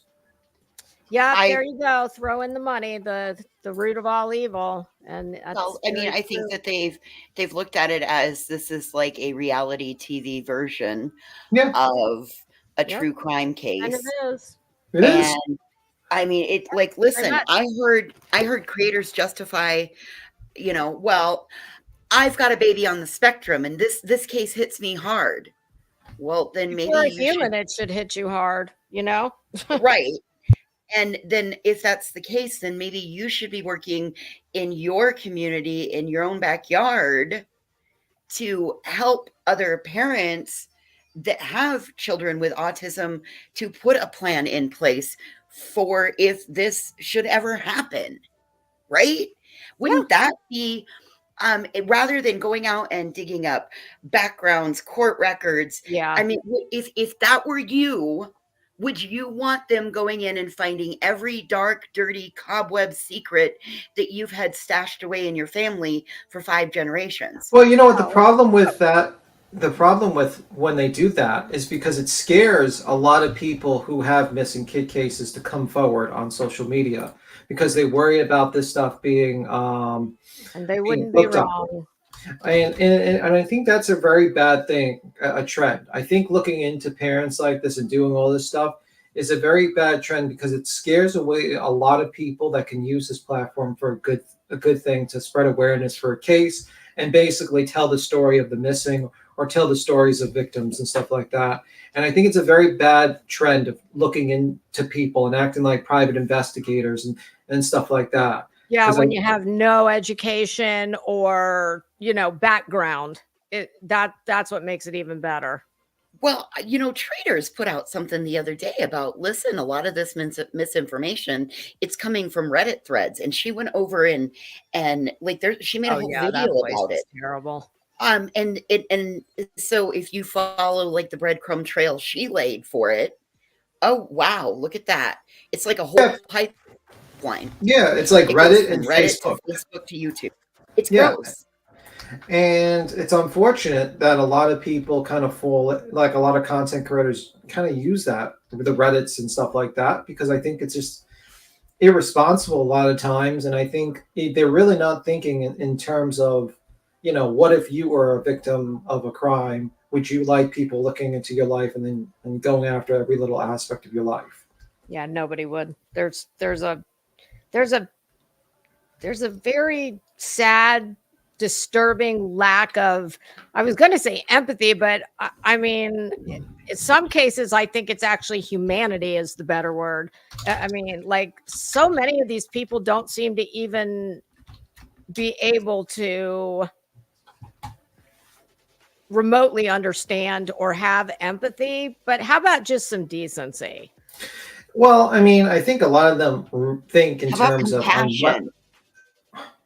Yeah, I mean, a lot of these people think in terms of the moment. No, like really, they think in terms of like we're doing a true crime deep dive web sleuthing, and they're not quite thinking to themselves like, what does my web sleuthing do to the people involved? And is it really helping the case, or is it just basically just hurting people? Well, I think people don't really think about that. If you're doing anything that is reaching out and touching real people's lives, then it's wrong. That's Well, I've got to. You'd have to define that a little bit better than touching real people's lives, but you know what I mean. Like I would say, like negative, negative impact, like a real negative impact. That was probably a better definition. Yeah, because I need to run though. All right. You guys have a good weekend, and I will. I'll see y'all around. All right. You have a good one. Thank you. All right. Take it easy. I'll talk to you guys later. You have a good one. Bye, baby. Bye. Dang it. She had brought up a really good point yesterday when she was over on Heels that she had said, maybe if you were just willing to admit that, you're willing to, this is how you're willing to make your money, and just say that you're okay with, exploiting and making your money off the back of the kids, then, and my question was, so if we get people to admit that, are we going to leave them alone, or are we still going to sit there and, point out that it's gross and wrong? And I don't think we would ever leave them alone, even if they admitted to that. And I don't even think they would admit to that because I don't think a lot of them think they're doing anything wrong. I think a lot of them believe that they are doing something positive. They have they have a lot of their subs that say that to them, and they just think of people that criticize them either as clout chasers or individuals that are just kind of just wrong, and they're bullies and they're stalkers and stuff like that, and that's their thought process. And and that's how it's always going to be. So, but also you have to realize this is the internet and everyone gets criticized for everything, just how it is. You do a video, someone's going to criticize it. You can't get mad that someone criticizes you for criticizing the parents of a missing child. You just got to get used to it and move it on. And the more you focused on that, the more you kind of, fucking yourself over a little bit, to be honest with you. I don't know. Tim, I mean, I thought it was a worthy of I thought it was a worthy point. I mean, yeah, because I personally, I don't think I would stop pointing out everything, because just because you admit it, like, good, then what are you going to do to change it. I mean, because that logic wouldn't make sense. I mean, that's like a serial killer saying, "Yeah, I killed those people." Oh, you still gonna prosecute me? Do I get a get out of jail free card now? I really felt bad for you doing that. You know what I mean? No, that's just people will always point out something you do wrong, and it's just gonna happen. Sometimes it's fair, and sometimes it's not fair. But you just gotta have to deal with it, and that's how it is. It sucks. I agree, Lip Locked. I agree. You know. Yeah, you do have to have a very thick skin, and kind of like getting mad at people that are criticizing you about your coverage of a case. To me, it's just like you're adding blood to the water, because the more you overreact, the more likely people are going to be like, "Oh, well, let's go at her with this more." Right. You know, sometimes it's just like, if you know you're doing the right thing, you just continue doing it and you just ignore it. But the truth of the matter is most likely it hits true and it hurts because there is some truth to it, or it wouldn't bother you. If someone called me, like, said, B. Tim, you assassinate JFK, you were the shooter on the grassy knoll. I was the shooter in the grassy knoll. I would be like, well, I don't really care. That sounds like a ludicrous statement, and I would laugh at you. But I wasn't even born. Yeah, I wasn't, I mean, maybe, I don't know. Maybe I'm lying. Who knows? Oh, I knew you were a 70-year-old man. Maybe I am a 70-year-old man. Maybe I'm an 80-year-old man. Ooh. Hey, grandma might be looking for a husband if you're an 80-year-old man. Okay. I could be looking for a step grandpa. But sorry. Yeah, no problem. Brittany would lose her shit. I mean, that's the thing. Like, when it comes to Brittany, I would say, like, if, let's say, heaven forbid, a tragedy hit your family, would you like? And she stated that she would be fine with people doing that, and I truthfully believe she's lying. I don't believe her because her actions do not reflect that. She gets very angry. Are you guys talking about Brittany? Yeah, a little bit. Did she show I know she nonsense said something about she said, well, I heard it on, she's getting death threats or something. Did she ever show those messages? No. Like, no, ma'am. No. Who was it? Nope. Oh. No. But I was going to say, shown. I just was seeing who it was, if it was, what I'm saying, if it was just some fake shit, if it was real or what happened, I was just curious. Yeah, and I was just going to say, like, basically the reason why I don't think it's true that Brittany would not react negatively to the online internet is because she always reacts negatively when someone brings up her personal life. Now, imagine thousands of people. I mean, most of us do. Yeah, and imagine thousands of people digging. Yeah, and imagine thousands of people digging into your personal life to web sleuth. You know what I mean? And that is the point people are trying to make towards Brittany and other people. It's just how it is. I mean, Brittany knows what she's doing. I mean, come on now. She sees those numbers. She sees that money. She knows what she's doing. Yeah, and I'm sure I'm sure she probably thinks she's doing the right thing and she's not doing anything wrong, but it is what it is. If, we'll just continue the dance. She does her thing. People criticize her, and that will be the dance. And pretty much it. And you can deal with it. That's what you got to pay for. That's the price for doing what you're doing is people are going to criticize your bad behavior and just deal with it. Is all.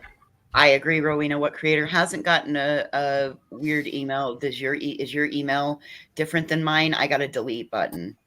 If you send me a nasty email, generally it just gets deleted. I probably peruse over and then delete. Like, whatever, go away.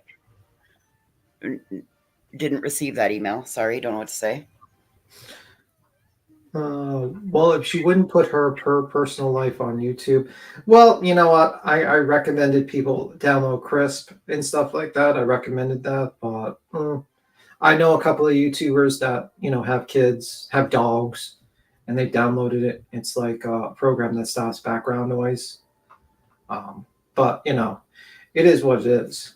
But I'm just saying, like, I don't think she would appreciate people digging into her background, her family background, her family history, while she's trying to, for instance, look for one of a missing family relative.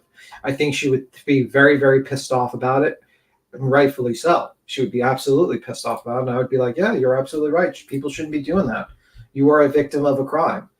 But whatever. I mean, What I say today is not going to change Brittany's behavior or anyone else's behavior. It's just criticism, and people will listen to that criticism, and maybe they make the decision if they want to watch or not. When I talk about this, I highly doubt that the content creator is going to change their behavior. I mostly think that most likely the people watching realize and say to themselves, yeah, that's a good point. Maybe we shouldn't do that. And that's the hope of the day. You know. I, at one point, was friendly with her. Mm-hmm. And I tried. And I even took my stuff to her privately. Mm-hmm. And it's ironic that the same, like, what happened when Nonsense hopped up on her panel and they had the conversation and it turned right into the what about this, what about that? That was exactly why, like, it no matter how hard I let her know that, look, I still support you, I still care, like, I'm wanting accountability, and there was no accountability, and it was always deflection and never owning, like, just saying, hey, look, yeah, I fucked up, I let this happen on my panel. Well. Hey, yeah, sorry, I got a phone call. I had to cut somebody out real quick. Sorry about that. That's okay. Today ain't today, bitch. Today's not the day. But no, but what killed me is Brittany. You know, when I don't know if Nonsense was still up there. I don't think she was, but Brittany has said, and I've heard her say it time and time again. Well, I wouldn't care what anybody said as long as they were keeping my child's name out there and everything. But you have a come apart because a creator called another creator a twat. But what? Yes. But do you see the and I don't believe in accountability on the internet. It's like we were talking in voice chat. I ain't accountable to nobody on this app. I'm accountable to myself, my God, my family, my I mean, like, life. I think the real battle is basically you make your case on the void of the internet, and then people listen to it, and then they decide whether what you're doing is bad or good, and then decide to watch you or not watch you. And that's basically, it's just like a little mini debate. And I think, like, that's my whole goal. I don't think anyone's going to get canceled because but say, she loses her mind over another creator being called a twat, but said that she would be fine with whatever was said about her and her family if she had a missing child. Stop it, girl. Do you see it don't line up. But, you know, okay, Brittany. Well, I hope and pray to God that never happens to anyone. But, you know, just we all have tragedies. It doesn't have to be a missing kid. You know what I mean? Just shut the fuck up. I love you, Rowena. Sorry. And I mean, you know, she didn't even call her the see you next. And it's just words. I mean, I am a huge bitch. I will be your friend or I'll be your worst nightmare. That's what you get. And I give everybody the benefit of the doubt. I used to give 3 chances. Now I give you 1. Yeah. Like Pascal. I loved Pascal. When he brought Seth up there and went over all of his Sebastian's history, stuff that this internet nobody ever need to know, and sat there and fed into that and real talk and hey brother and all that bullshit. I was like, I'm done. 1 chance. Yep. No more. It's an app. Why? Yeah, and I'm like in the opinion of like I don't believe like personally. I think like the best like my opinion is that don't harass content creators. People are welcome to their opinions, even bad opinions.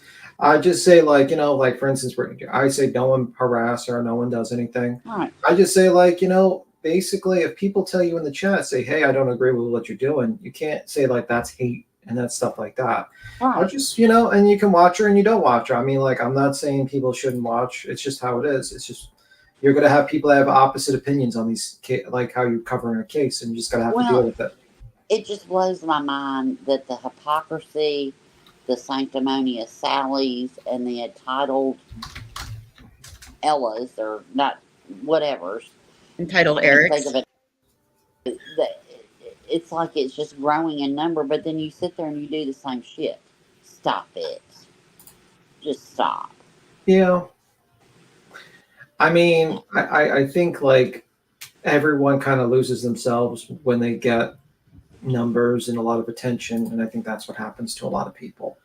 You know, I just think that's the situation, and I also think a lot of people get lost in sometimes in the story, the ever-evolving story, the drama, and they just kind of lose themselves.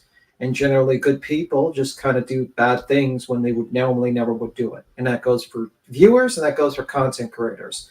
I'm sure a lot of people who are viewers would never think to support someone doing something like that, like things they see, like harassing a mother of a missing kid or a stepfather of a missing kid, or Seth. I mean, I've heard people were harassing him too. Yeah. And I just think like normally, but then they get so involved in the story and so involved with the situation, they just lose themselves, unfortunately. But see, that's okay. And there's a difference between harassment and bullying and having an opinion. And I've heard this too. Nonsense is a bully. Queen's a bully. Everybody's a bully because you can have an opinion. I'm not calling you. I'm not telling you to go suck any appendage of anybody's body. But it's okay for other people to do. You see what I'm saying? If you have an opinion, it's your opinion. It's not hate or bullying. You're calling somebody out on what you see, what you feel, and some people don't see it, and that's okay. If you don't see it, when you do see it, you'll be in somebody else's chat apologizing, just like I did to Tiffany a few minutes ago about another panel that I sat on, and it wasn't my finest moments, but she wasn't at this length. But her numbers weren't that but good, so everything changes. Yeah. It's all a whatever, and people that say, I don't care if I had one person in my chat. Well, yeah, but you want more than one. I mean, come absolutely. On now. I don't think Everybody anyone wants Otherwise, you're talking to yourself. You're talking if to you sit there and yourself. say, I don't care about views, then why make a video? Then if nobody's going to watch it, I mean, unlike some people that had 12 people that watched his video, but then that's a validation of hey. I watched it. I used my and time is currency. You do not have to give $1. You don't have to give money. Time, you have digital, you have social media currency, and I'm not giving it to trash. I will watch good creators review and speak what I see, and I don't agree with anybody 100% of the time. Including my husband, there is not one person walking the face of this earth in my real life or on YouTube or anywhere else that I agree with 100% of the time. I have a question for you. This is a question I have. What do you think of the fact of all these content creators doing interviews with like Seth and Chris and stuff like that? Do you think generally it is a good thing, a bad thing, or do you think that? What's your thoughts on that? I think it depends on the person doing the interview. Like Duchess, she did an excellent interview. Like the other gentleman that Katie did the interview, speaking about Sebastian, reviewing his case, showing maybe pictures that haven't been seen by the public. Now, do you think? Oh, I thought you were done. Sorry. But it just because look, I swear this is true in life. You can be a not good person and have a missing child, cancer, any kind of horrific tragedy, and it still doesn't make you a great person. But the point is on the person. Yeah, and the I think creator. you're jumping into the other subject. I just wanted to stick to that subject. Now, if a person is generally, do you think that the fact that all these people are reviewing all these lives of these people and kind of giving their takes is kind of scaring away good content creators from doing these interviews? Because I saw some people getting like brutally kind of brutally going at websuits for that situation. And do you think like a little bit of that situation could be scaring away from like good content creators and just allowing bad content creators to kind of have access to these victims? I do. I do. I wish more good creators would um, actually. I wish more good creators would would actually do an interview, um, uh, even videotape it. And then with with the family members, as long as the family members aren't like wilding out and doing all the things that we've seen.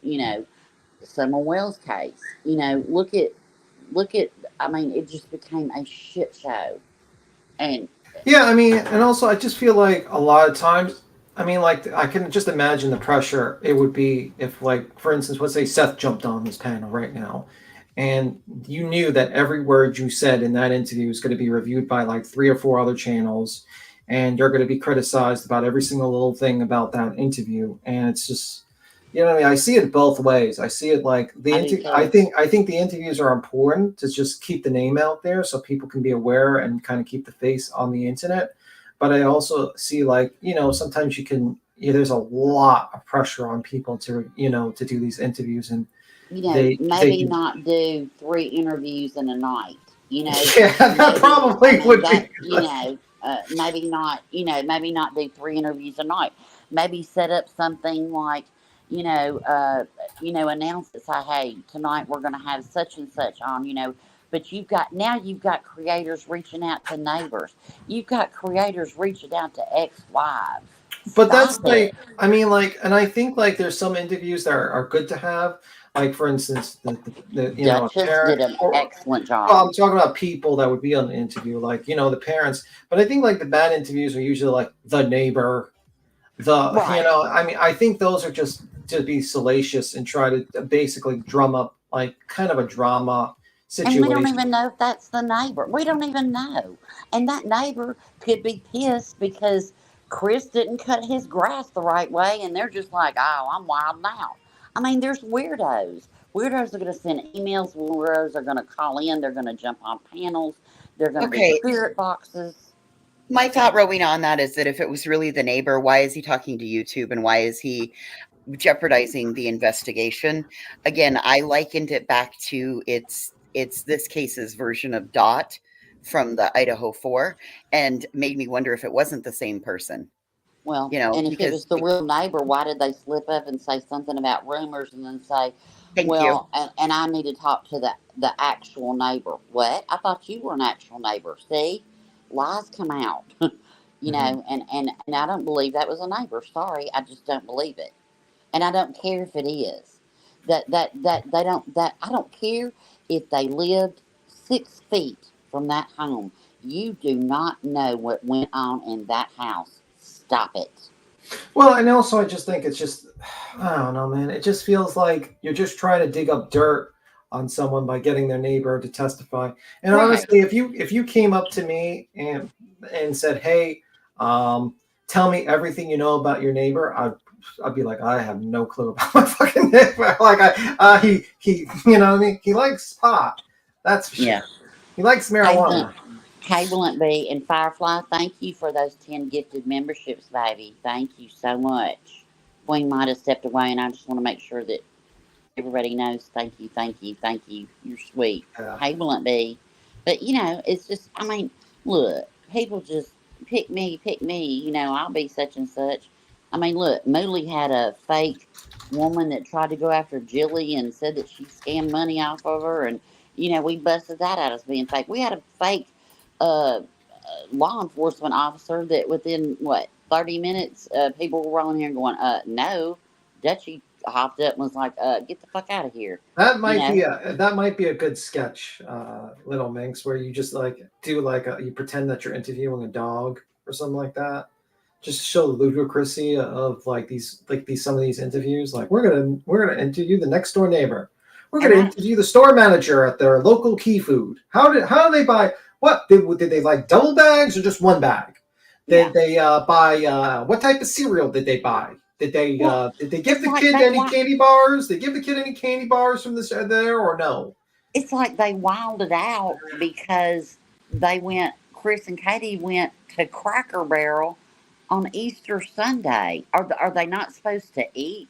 Oh my Did they God! You tip? left Did the they tip the house. waiter? Did they tip I the mean, waiter? oh my God! I mean, We need to find did, out. did These are she buy important. anything? Did she come out with a bag? Did she shop while she was there? My husband calls Cracker Barrel the most expensive breakfast in the world because I go in there and eat, get sleepy and happy, and then I come out and just shop. Why would you ever eat out for breakfast? Like, you could just cook your own meals. No, I Oh, can't BJ, cook. My hush. pancakes suck. My pancakes suck. See, I My cook favorite pancakes. thing to do is go out for breakfast. That is my like, have favorite. you seen the Chef Ramsay recipe for eggs? Just a side tangent. I was telling my sister about it, and he apparently learned how to cook the perfect egg. No, I have not seen that. Yeah, you should see it. Scrambled or fried? Scrambled. I know the guy down the way, and he makes the best poached eggs, so I'll continue to go down and see him. Voice is like, Look, fuck your home I cooked was eggs. I was married with a child, but before I learned how to fry an egg, because my fried eggs suck, and my Oh, mother-in-law had to God. teach me. Man, my poor husband, my Here's poor hubby. Brittany, you're up here with us. Hey, Queen, I just wanted to stop by and say I'm so sorry about your little chihuahua. She is so cute. I'm so sorry.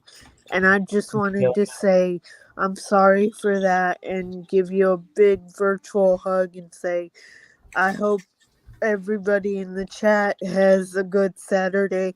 And to all these tragedy vultures that are doing this, y'all all should be ashamed of yourselves.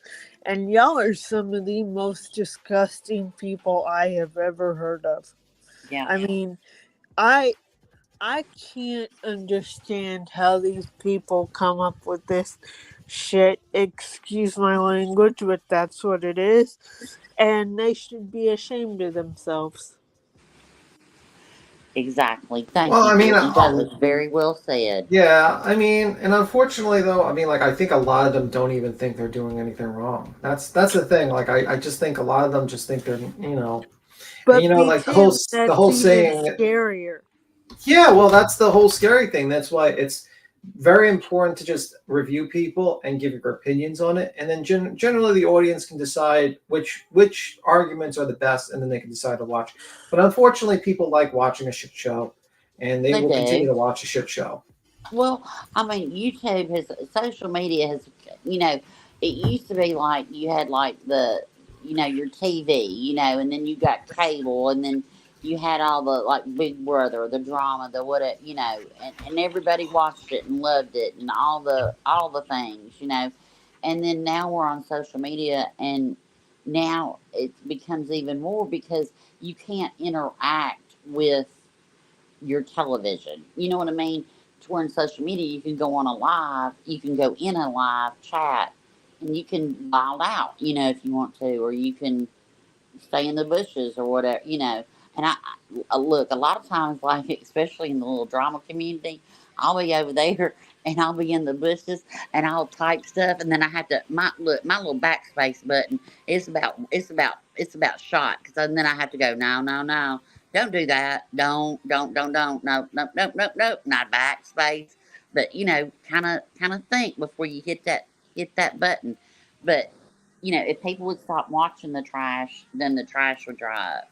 Well, If that there's will never nobody happen. watching. I mean, I know. In a perfect that. world, but I know it won't. I mean, because the truth of the matter is that you have people like YouTube recommends things people like.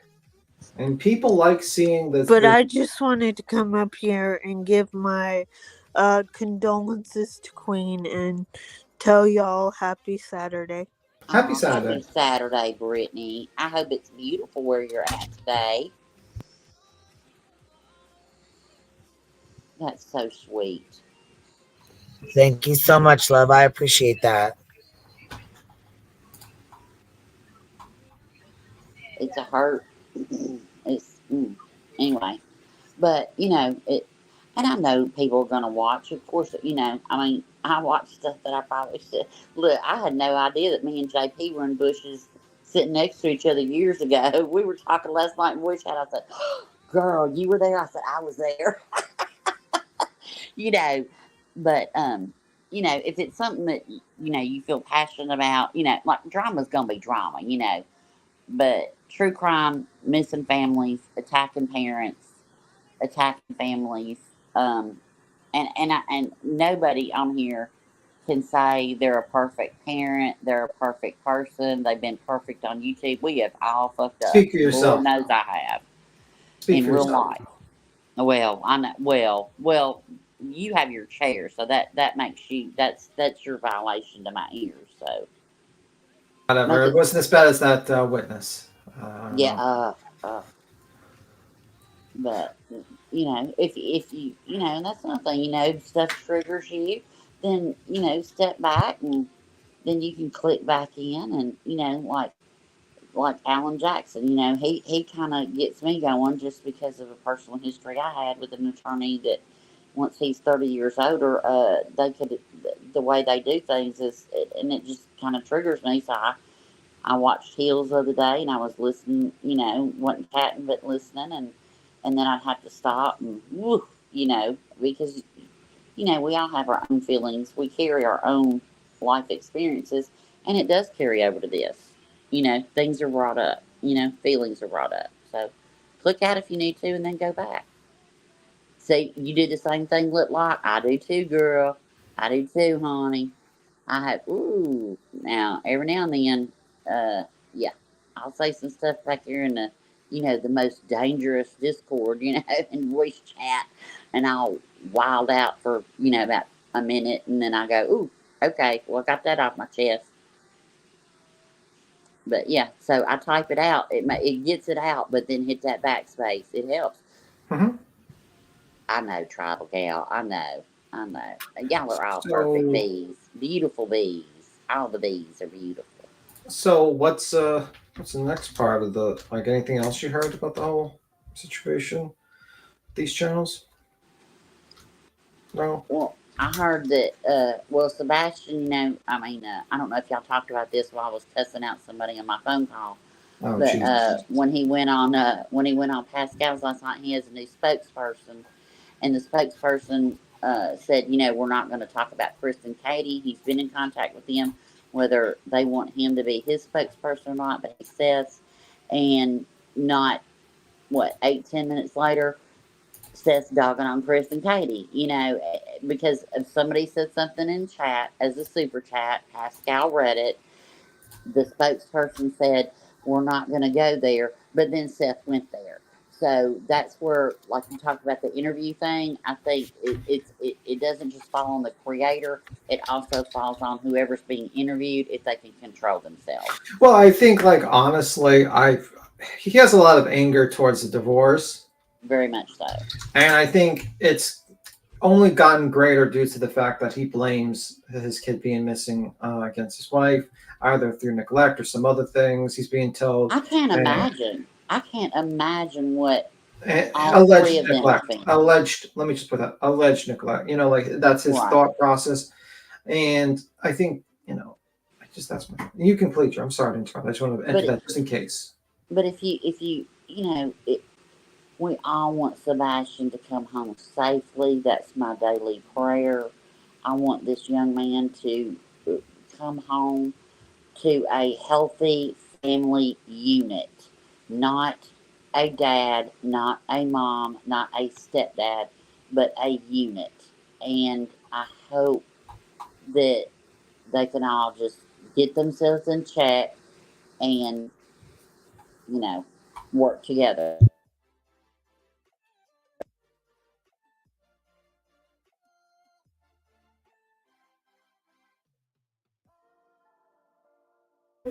Oh, and what do you guys know about this Tony Mathis? What do you guys know about him? I haven't heard that before. So this is him right here. He is the new, I'm guessing, PR person. Yeah, Seth Rogers, a new spokesperson, and Sebastian Rogers case speaks. Traveling quite a bit. There's a lot of chaos, and so this is him in the middle here, and he's doing yet another interview here with. So interesting. The PI quit, so now his PI quit, and he's got a PR person by the name of Tony Mathis. There's got to be someone who can actually be connected to the media. Simply want to help get everybody redirected and find Sebastian. So again, I've had a lot of good conversations with Seth. I've had good conversations with Chris and Katie, and we're not completely done. I'd love to represent them all three and get everybody working together. Can I ask you that though? Let's get that. Let's get that out of the way. Get the elephant in the room out the way. Has there been any conversations with the Proudfoots, and why aren't you representing all three right now? So I've laid that offer out there for Chris and Katie. Again, I had about a 2-hour phone conversation with them last week. I felt like we were in a good place. I made it known kind of how I operate, which is I do control all the media. I really would like, as I've told Seth and I told Chris the same thing, told Katie the same thing.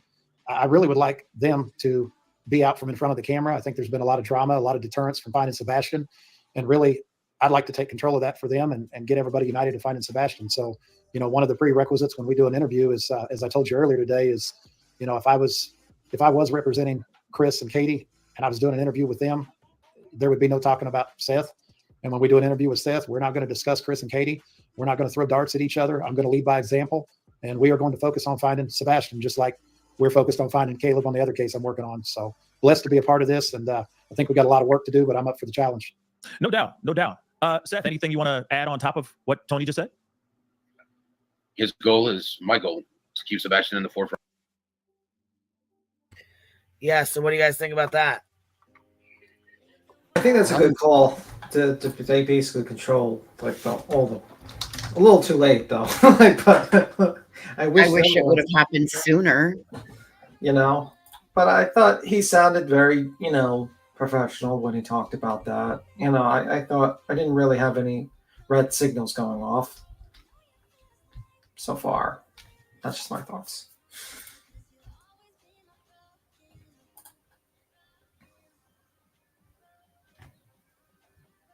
I think like a united front of all these parents kind of going together. So basically he wants to go on and take care of the media. He wants to go out and be the media person. Which makes sense because it's a lot better for a person that is not going to be easily manipulated emotionally to do interviews than these people, because they seem to get angry, get mad and stuff like that. And I don't think it's a smart idea. You know what I mean? I just think it's better that way. And then you just basically tell the guy what to say, what he can't say, and he just keeps it like that. You know what I mean? That's my thoughts on it. Well, I mean, it's going to give them boundaries and guidelines so that they don't overstep and, they stay out of the weeds, because it seems like when they get into the weeds, when they're not reined in and the interviewer, wants to get into the sticky parts of it, that's where they go. And this person, it sounds like he's going to keep them. Hey, look, this is what we want out there. This is what the focus is. We're not going to take shots at one another. I'm going to lead by example, and let's get the right information out.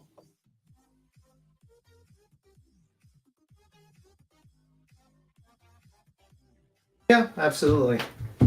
I mean, so far, everything I don't else know. He lost control of Seth pretty damn fast, if you ask me. Yeah, I don't think you can control Seth, to be honest with you. I think the problem is he wants to say what he wants to say, and that's it. Yeah. It's a wild card. Yep. I mean, look at that. Does what he wants to do. Yeah. He drove all the way to North Carolina, Queen. Wow. I did hear that. I did hear he drove all the way there to see about that, or to see if that photo was real or something. Yeah, that's what I understood. Yeah. Dragonfly, thank you for being a member very much. She said, and loved you and your family. KCG, no, you are having a rough week, but love you. Thank you, KCG. I appreciate that. Firefly gifted 10 memberships. If you guys got one, please make sure you tell her thank you. And Blunt B, that was nice of you. Love and peace to QB and the fam. Sorry for your loss. I appreciate that. Thank you so much. Brittany, give me 1 second. I'll pull you up here too. How are you, honey? Hey, I'm sorry to come back up, but can somebody please tell Seth Rogers, please, for the love of God, stop doing interviews on YouTube? I know he's the father of a missing child, and I can't imagine how that feels. I'm not a parent, but for the love of God, please stop doing interviews on YouTube. I feel that people are starting to miss the whole point. This is Sebastian. This needs to be about Sebastian, not the drama with Chris, Katie, and Seth. And they are all losing that point because you got Seth going on and saying all these things when he just needs to shut up.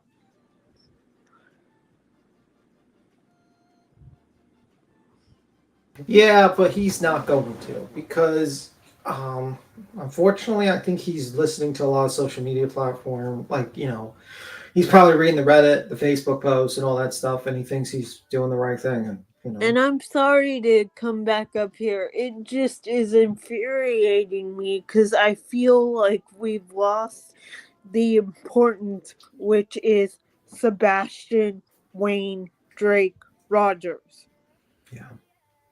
It's now turned into I hate this person, da da da da, and yeah, I mean, and it also has turned to oh well, I'm Team Seth, I'm Team Chris, I'm Team, you know what I mean? It's it's very weird. Yes. I mean, I don't know if I'm in the wrong, but I would say that this is almost as bad, if not worse, than the whole summer stuff. Give it time. Yeah. That's what I don't think it's as bad as it now, but you know what I mean? Give it time, maybe. Yeah. But that was irritating me, and I couldn't click the link fast enough. And Queen, I'm sorry for coming up here hot like that. It just bothered me. No, it's good that you came up because, we want people's opinions, we want people to talk.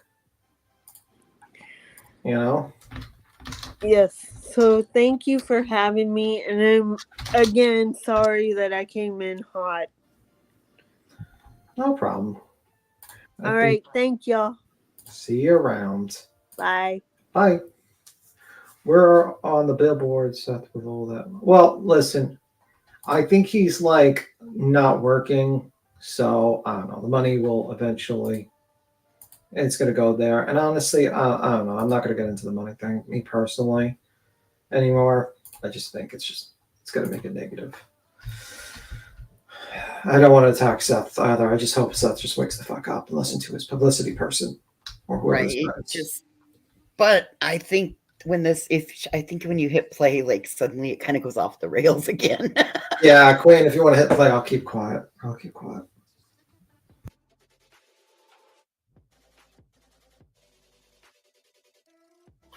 Sebastian is the goal. Everything else is a distraction. We just want to find Sebastian and bring him home. Right on. I think we all can agree on that, right? Every single one of us that's in the chat. I mean, even so, I know that there's going to be some pushback, some people that feel some type of way about anything about this case, but we can all agree. We can all agree on that one thing, which is bringing Sebastian back home. So let's talk about Sebastian. There's been some new information, some photos, or at least a photo that recently dropped. And I want to share this with you guys because, of course, I know you guys already know about this, but I want to confirm a few things. Okay. So here is the photo itself. Okay. Of course, this was found, or apparently there was a sighting at the visitor center at the Grandfather Mountain, Linville, North Carolina. Now, I'm very interested to know, in your personal opinion, Seth, since we have you here, do you believe this to be a sighting, like a legitimate sighting of Sebastian? I believe so. Okay. Now that I jumped in my vehicle and drove to North Carolina. I'm glad you mentioned that. So you drove all the way down to North Carolina to the actual space, to the place where this photo was taken. Was there anything in particular that you saw or anything of that sort before we get into the more finite details? Was there anything to confirm that this was an actual sighting of someone and that this was not actual AI? My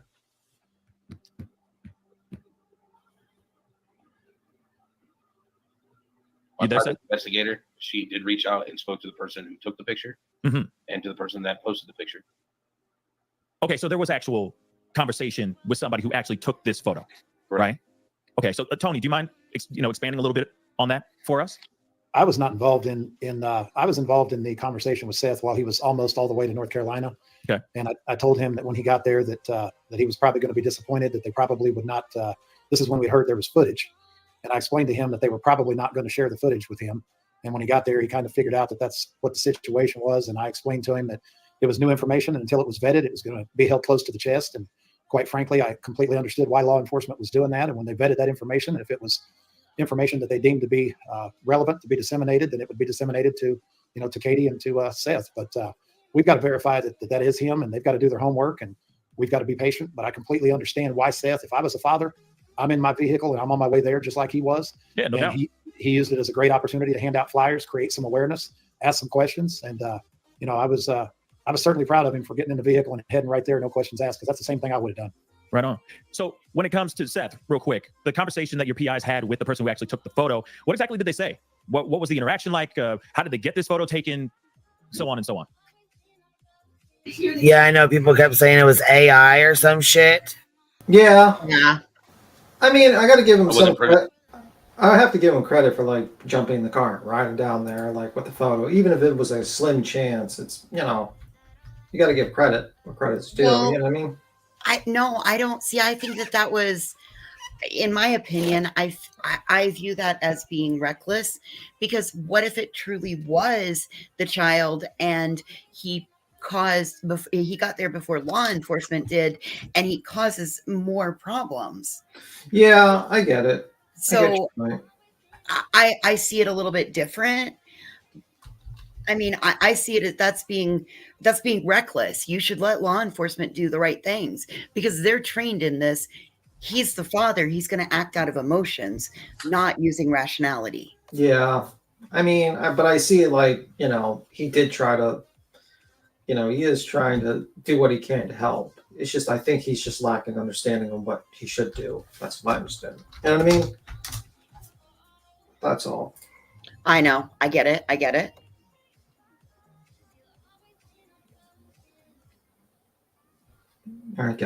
You can keep on playing.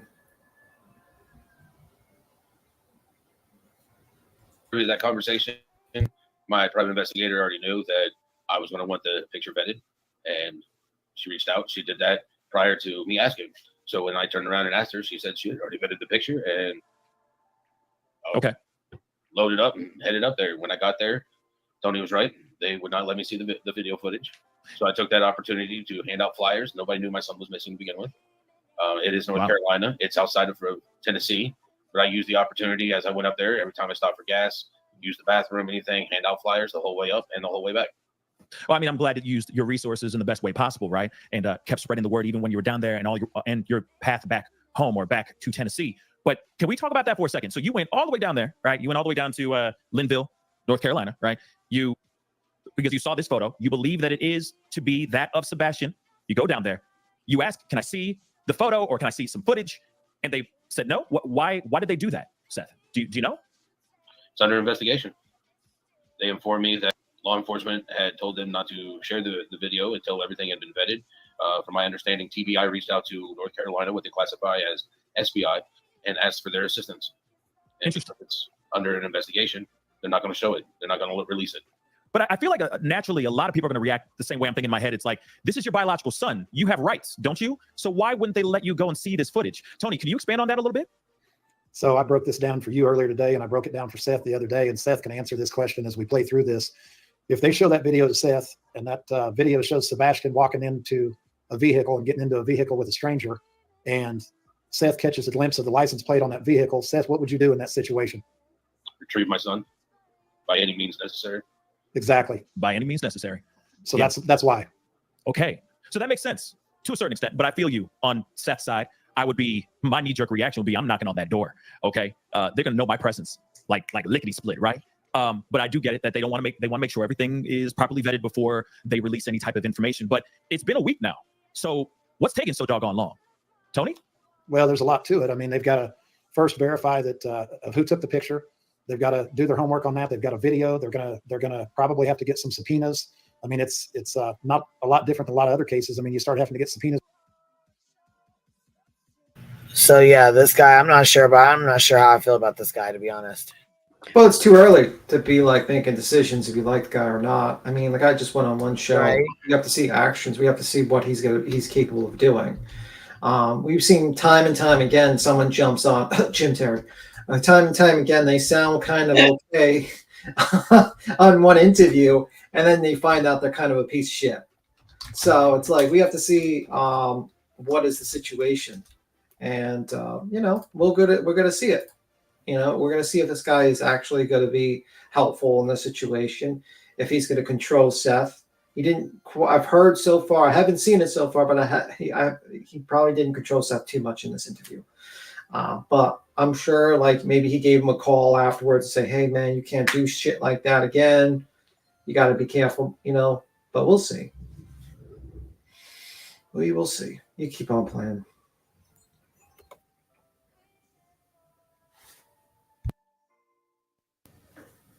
Is for information, and none of that happens quickly. So, obviously the situation that Seth is in, if I'm him, I want it done yesterday. If I'm Katie or Chris, I want it done yesterday. But the truth is there is going to have to be a little bit of patience to figure out what it is we're digging into here. I see. Yeah, but it's so weird. I mean, and that's just me. I'm just a regular guy here. All right. You're a dad.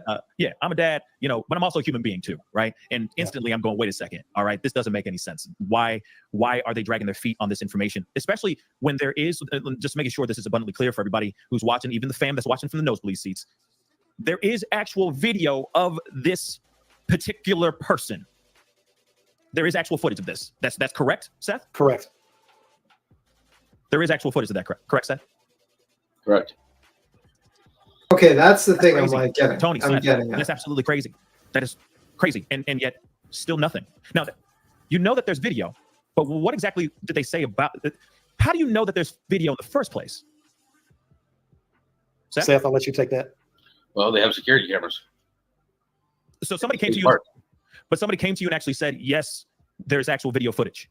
When I arrived, I could see that there was security cameras, which means there will be footage. And when I asked, they told me that they were informed not to show me anything because it is under investigation by law enforcement. Wow. Okay. And there's nothing you can do to expedite this at all? No, sir. Man. Okay. Because it's been... Right. Go ahead. I'm sorry, Seth. Pray. I mean, that's insane. Continue to pray. You can only continue to pray. So then, okay, let's talk about the person that your PIs talked to and all that. I mean, have you guys kept in touch with this person? Have they run into this particular person again? Or is it just a one-time type of deal when it comes to this photo right here? They were just in that spot, took a picture. They were up there to enjoy Grandfather Mountain.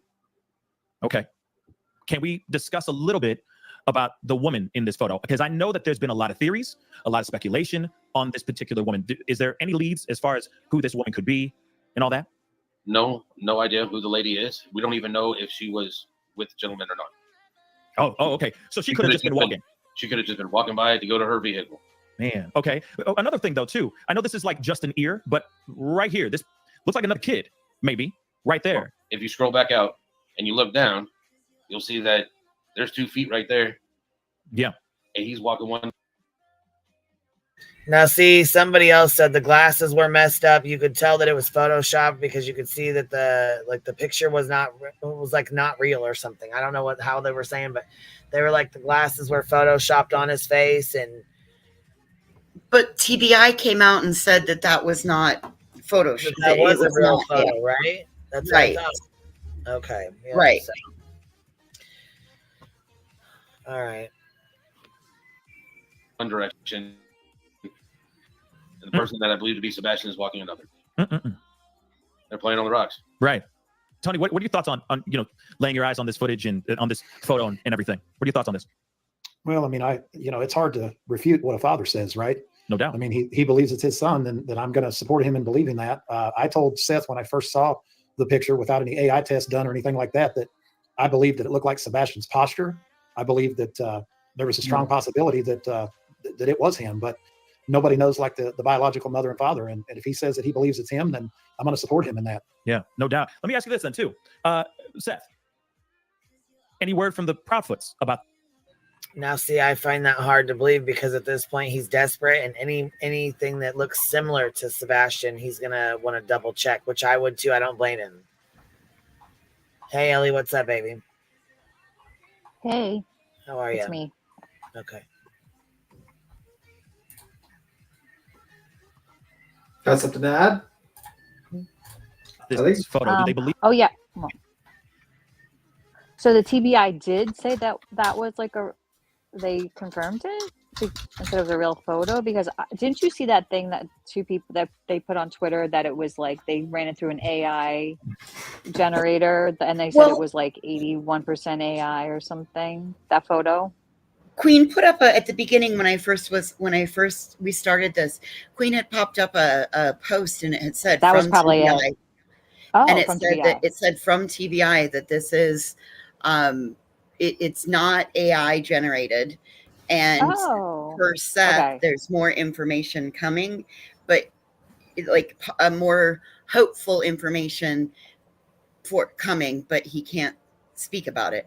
My question on that was, I thought law enforcement wasn't talking to Seth anymore. So again,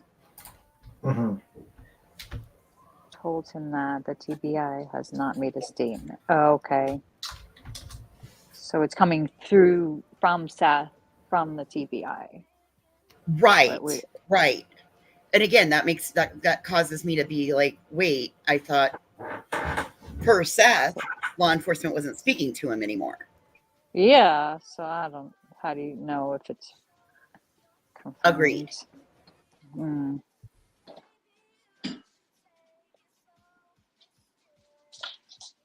Because people said there was something. I mean, it definitely looks like him, that photo, but people were saying that there was things in the photo that look like it could have been AI generated. Right. And I agree with Lost Mother of One, because I like Gray. I believe in what Gray does, right? Yeah. Like, we've seen what Gray can do, and we know how good Gray is at what Gray does. And Gray said from his assessment, it looked like it had been altered. So I don't know which to believe. I want to believe what Seth says, but we've seen what Seth says, right? Right. To be completely honest with you, I'd probably trust Gray more than Seth, to be honest with you. That's where I was headed with that. That's what I was. Thank you, B. Tim. Thank you. I mean, the guy is like, people might like him. People might not like Gray, but no one could deny he's damn good at this, and he's usually right with a lot of things. You know, some people like him, some people hate him, but you can't deny he has a lot of skill when it comes to the true crime sphere and actually investigating stuff. To say, right? Once if they come out and say something, but they haven't. How long ago was it now? Do you think they would have said something by now about it if it was him and he was like, be on the lookout in another state? You know, it's like what, North Carolina? Where is it? North Carolina? Okay, so it's about whether it's actually the debate is whether it was actually Sebastian. Yeah.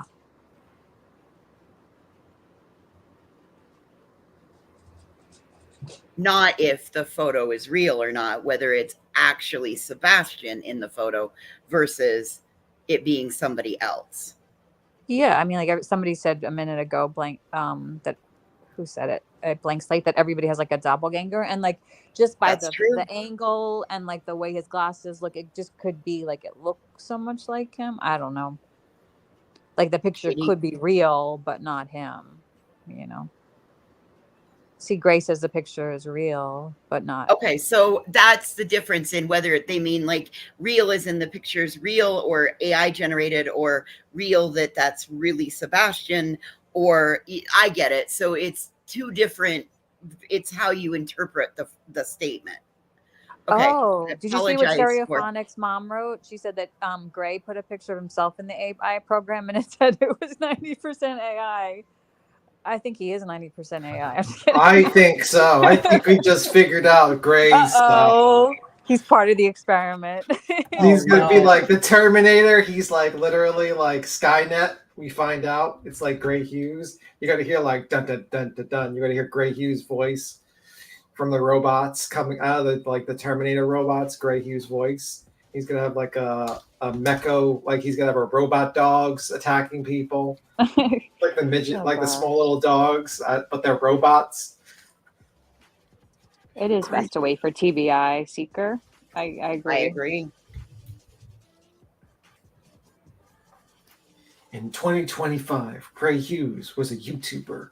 He used his ability to solve true crimes, but then he found out the best way to solve true crimes was to take over the world. Dun, dun, dun, dun, dun. To Gray take bot. over all police stations and everything. And that started the Great Robot War. Gray Hughes. And then Oh, they show Gray Hughes channel. I was like, So Gray says he believes it's real? I thought somebody earlier said Gray thought it wasn't real. That's Ellie. That's where I was confused. Oh, okay. I thought that they meant that the photo was AI, not the difference between it being an actual photo of that they think that it was. They're debating on whether it's actually Sebastian or not the AI, whether it's AI or not AI. Yeah. Does that make sense? Mm-hmm. I took it as I interpreted it differently. I correct that. It's got it. Yeah.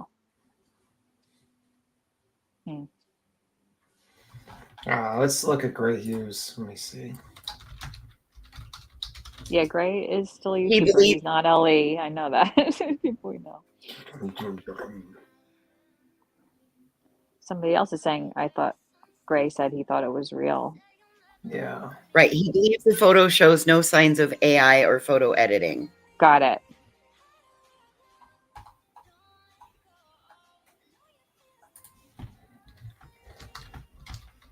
He has a whole video about it, I guess. Do you see? Let me look.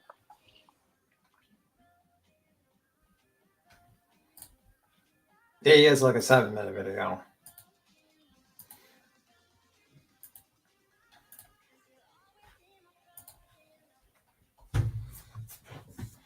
But I don't know if actually Sebastian. I don't know. I usually will wait until like the actual police say something, to be honest with you, a lot of times with this stuff, because social media seems like rampant with a lot of just making sure I'm using the word correctly. I'm thinking to myself, does that sound correct? I'm using correctly. Rampant with a lot of misinformation and a lot of people just putting stuff out there. So, I mean, like, usually I don't really consider something information until I hear it from the police. Yeah. You know what I mean? Totally. Like, because I've been tricked in the past before, especially like, you have situations like mass shootings. There's a lot of misinformation that flies during that situation. And it's made me very like, wait until the police say something before I say anything.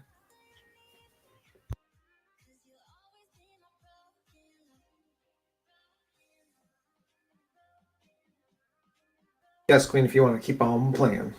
Keep on playing.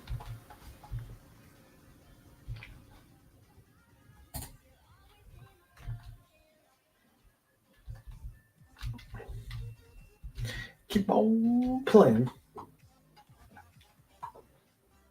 What are you saying? That Katie said it's not Sebastian? Or she doesn't think it's Sebastian? See what I mean? Like, everyone's like, I think it's Sebastian. Yeah. I don't think it's Sebastian. I think it's Sebastian. It's like, yeah. Okay, Indy, how am I spreading misinformation? What have I said?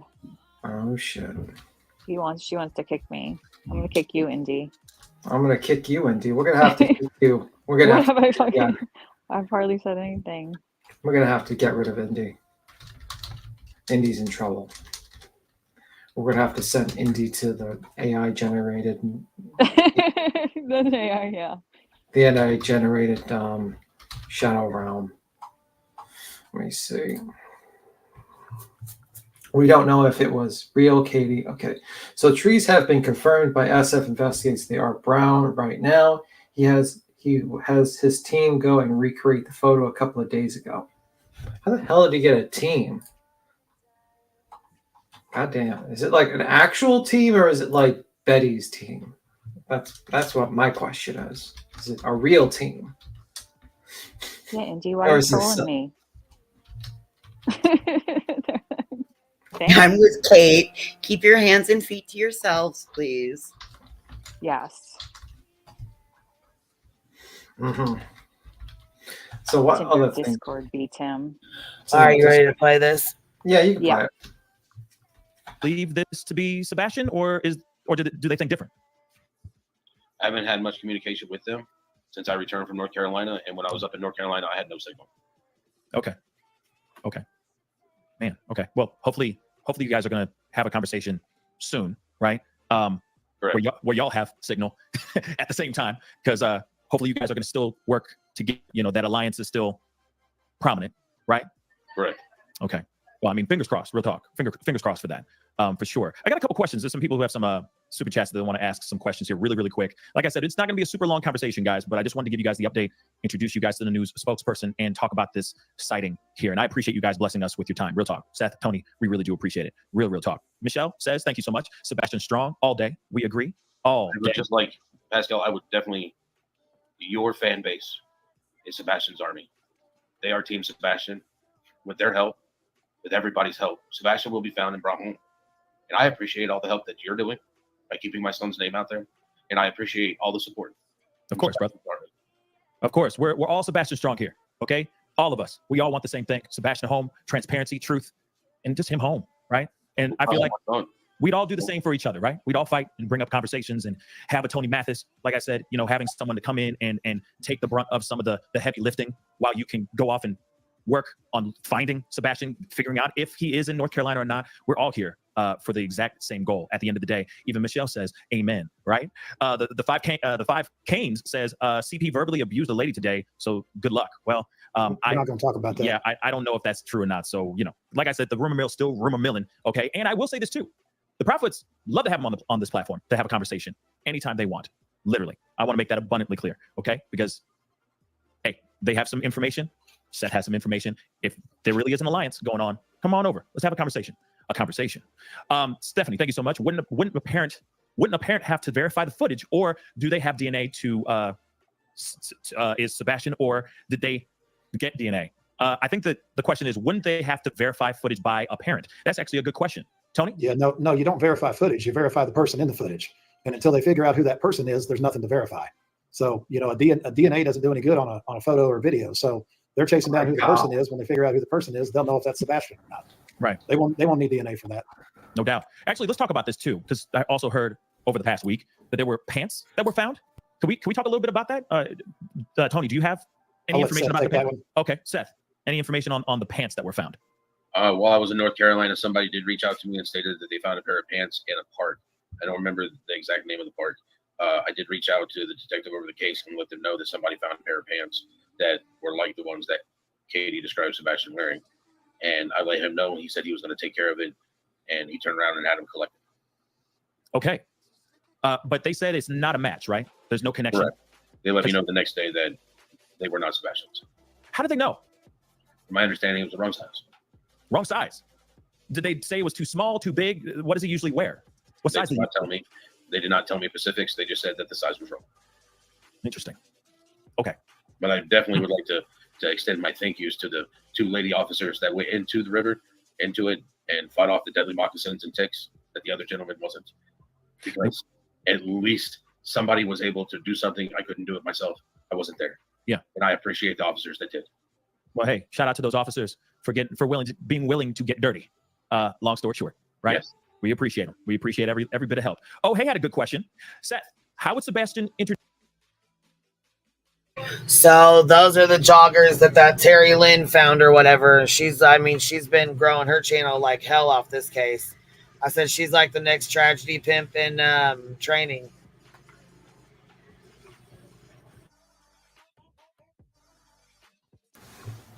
She got the bait, why do you say she's the next tragedy pimp? Because I haven't heard about Terry Lynn, basically. Like, who is Terry Lynn? I feel like I think she's in the running, Tim. I think she's in the running for Tragedy Pimp Rookie of the Year. Yeah, for sure. And she live streams while she's searching too. Yeah. So, yep. I mean, how nice would it be if she come across Sebastian and he, heaven forbid, was, laying there, or, something had happened and that's on the internet forever. I wonder how she would live with herself if she did something like that. Probably that never entered her mind. But I've never heard of this Terry Lynn until today, but it seems like a lot of new names are coming up recently, So, Tim, you remember, there was the woman who recorded the call that was that we were talking about earlier. That was like a month old. It came from the end of March, and then she gave that call to J is for Justice. That's Terry Lynn. That's the Rookie of the Year Tragedy Pimp in training. Oh, okay. Now I'm getting a little bit. Okay. Yeah, I don't know, man. It just seems like a lot of people just build their channels off of this stuff, and I just think to myself, like, man, do you feel good about that? I mean, like doing searches while live streaming to me is like a big no-no. I think that's a terrible idea, an absolutely abysmal idea. I don't even think you're doing the search properly. It's not like a grid search. You're not working with professionals. I don't know. I think it's a bad idea.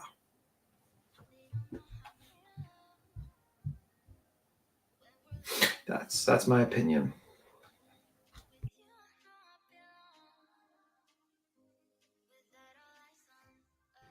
Yeah, Terry, she's not new.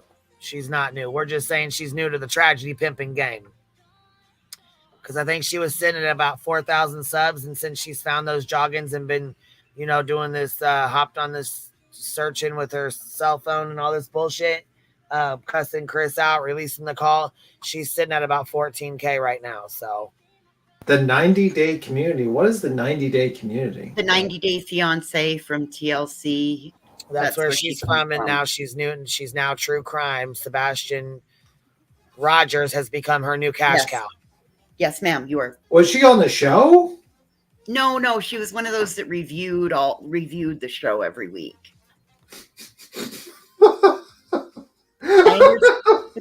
Stop. There are some people that like that stuff. Don't laugh at people's hobbies. Come on now. We don't even get the person on the show.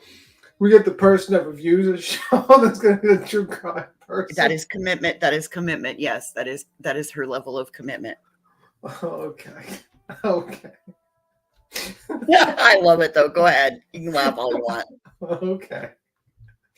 Like at first I thought, oh well, she was on the show. It's 90 Day Fiance. I was like, that makes a little sense, like she wants to be kind of famous. But now you get there's a community that just reviews 90 days. Oh my god, that's hilarious. That's more absurd than I could actually write a script for. Oh my god.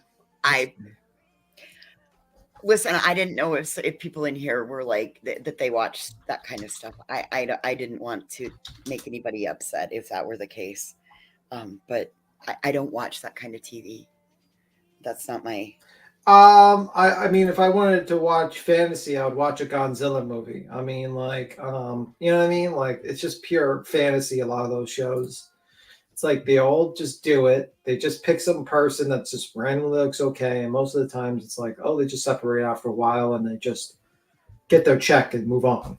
No. She was not on the show. Terry Lynn was not on that. She comes from the 90 Day Fiance community, the group of people that like to review the TLC show, the 90 Day Fiance. Yes. She was not on the show. She reviewed the show. We don't even get the person. Yeah, she reviewed it. She was not a participant. She is not a Molly Golightly. She is just merely someone that reviewed the fucking TV show. That's it. Thank you. But hold on.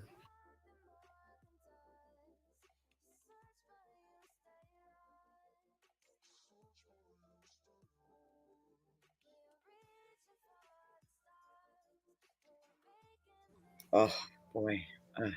Well, and B. Tim, unfortunately, that's also how the algorithm works, is that if you get in with those Facebook groups that will drive audiences to your channel.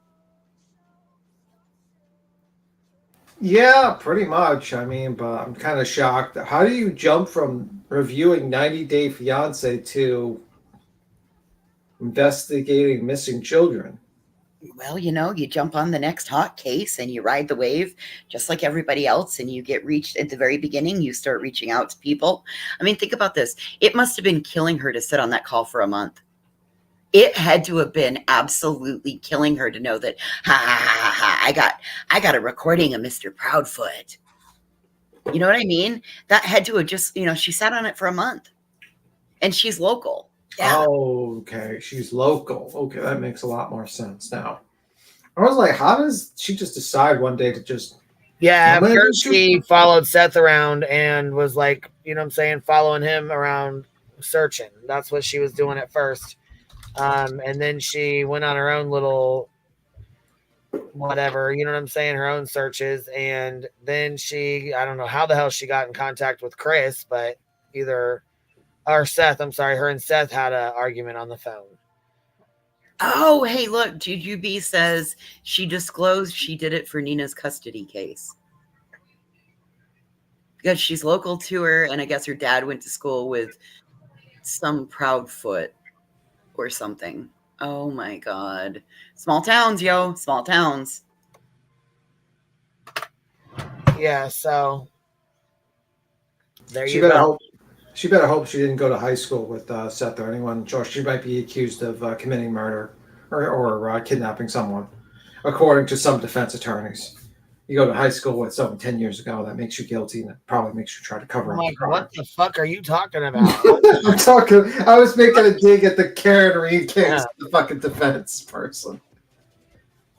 You know, apparently you're guilty because you go to high school with someone 10 years ago. That makes you guilty of crimes. What'd they say she was guilty of? You know, she showed Alan Jackson, the Karen case, basically showed the EMT worker a Facebook post 11 years ago of them at a beach party with 25 other people, and basically implied that because she was also Facebook friends with this person with 500 other people, that she planned the cover up. Oh, that she was like part of the conspiracy, you mean? Like yes. Okay. No, it's not impeachment. It's basically like, oh, well, you knew that this person's house, so you went there directly, and you purposely misheard my client to frame her. It wasn't like impeaching her memory or anything like that. It was different than that. Because then you could just read the notes and be like, you didn't pay attention.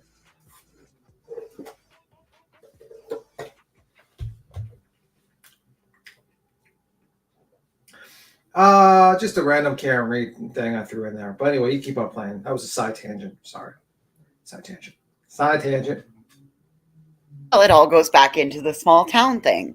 You know, just like in the Karen Read case, you know, if this person may have known somebody from years ago, I mean, it connects the dots to show that, well, you better be careful, because the next thing you know, you could be accused as well of being part of a conspiracy. You know, it's all about perspective, right? What, for a PI Prismo? Like, what license are you talking about? Prismo picks.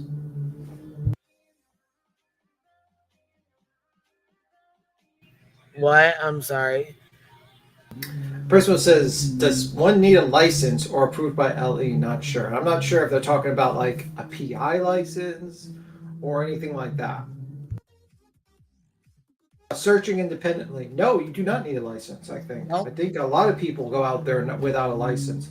I mean, Dolly goes out there. I mean, he definitely doesn't have a license. And this woman is live streaming, and what if she comes upon something that she shouldn't? That is, I mean, and then you have just, what happens if she finds actual evidence, like she's made a claim, you know, oh, look what I found, and then they're determined not to be his. And then what happens if she does actually come upon something and now it can't be used because it was live streamed? It's irresponsible. Well, they don't give a fuck. I mean, like, they only live stream because a conflict. Tim, that's an absolute conflict, because if you follow true crime, then you're really about the justice process, right? No. There's a lot of people that don't care. Like, they just follow it because it's like the drama and the mystery. But how many times have you seen some of these channels that like follow the actual court case? I mean, afterwards, one would think. Like, is Dolly covering the Quentin Simon court case? Are any of them? Somebody has been.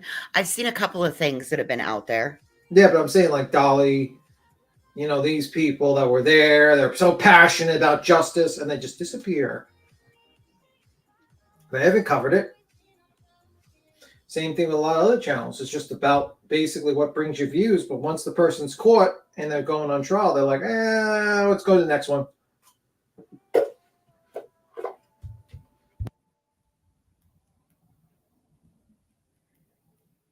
That's, I mean, I don't know. I guess if you were truly to, like, okay, so when you have a true crime channel, one would think you would also you would want to market you as that, and using the funnel aspect is like, wouldn't that be part of it? Like, that's part of something that you would, like, when you break in and you come in on a case, like, so you come in on the beginning of it, once it goes to court, wouldn't that be part of your content to just follow along with the court process while also reviewing? And you know that down the line you're going to have to do double duty. I mean, I guess I look at this, I look at YouTube as from a different perspective.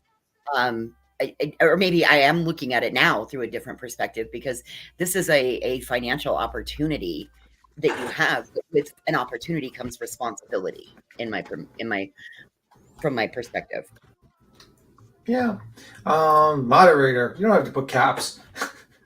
Says, then that's trauma, not true crime. You have to separate this too, and expectations. I'm not sure if you're talking about like earlier. I'm not sure what part of the live stream you're talking about, so I'm not sure. But unfortunately, a lot of true crime is not really a lot of times entertaining for people. For instance, I saw a lot of people were bored at the opening statements of a murder trial. I saw people get bored when they talk about facts of a case or timelines. And some people like the drama in the situation. And there's a lot of people that do that. You know what I mean? I'm just saying. Unfortunately, some people are more into the drama than the true crime case, details of the true crime case, unfortunately. And then that is one of those things that I guess that's where the distinguishment needs to happen.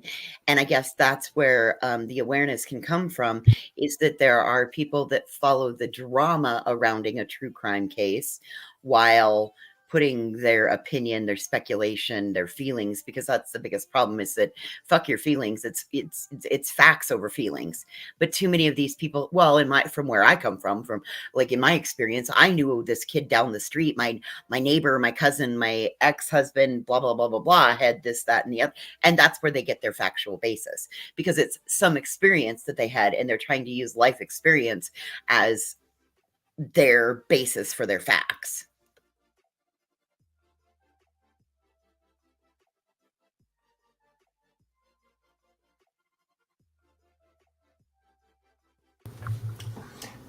Yes, we need to get Lolly some fucking Red Bull and some fucking espresso. That's for sure. We're gonna have to get him that. I mean, occasionally you get hot witnesses or rowdy defendants acting a fool like Daryl Brooks. Well, Daryl Brooks was a nut job. That guy grounds. That guy was a nut job. I swear to God, that man was crazy. But 85% of the times trials are kind of dull. It depends. Like if you follow a case from the beginning and then it goes to trial, it's kind of more exciting to you, because you followed it when that person or that situation developed, and then years later you see what's brought up in evidence and what's going to ultimately happen. I think that's actually pretty interesting to me, and to see what is the actual nut and bolts and what is the jury going to actually decide in the case. I think that's pretty interesting. But I mean, some cases are very technical, so but yeah.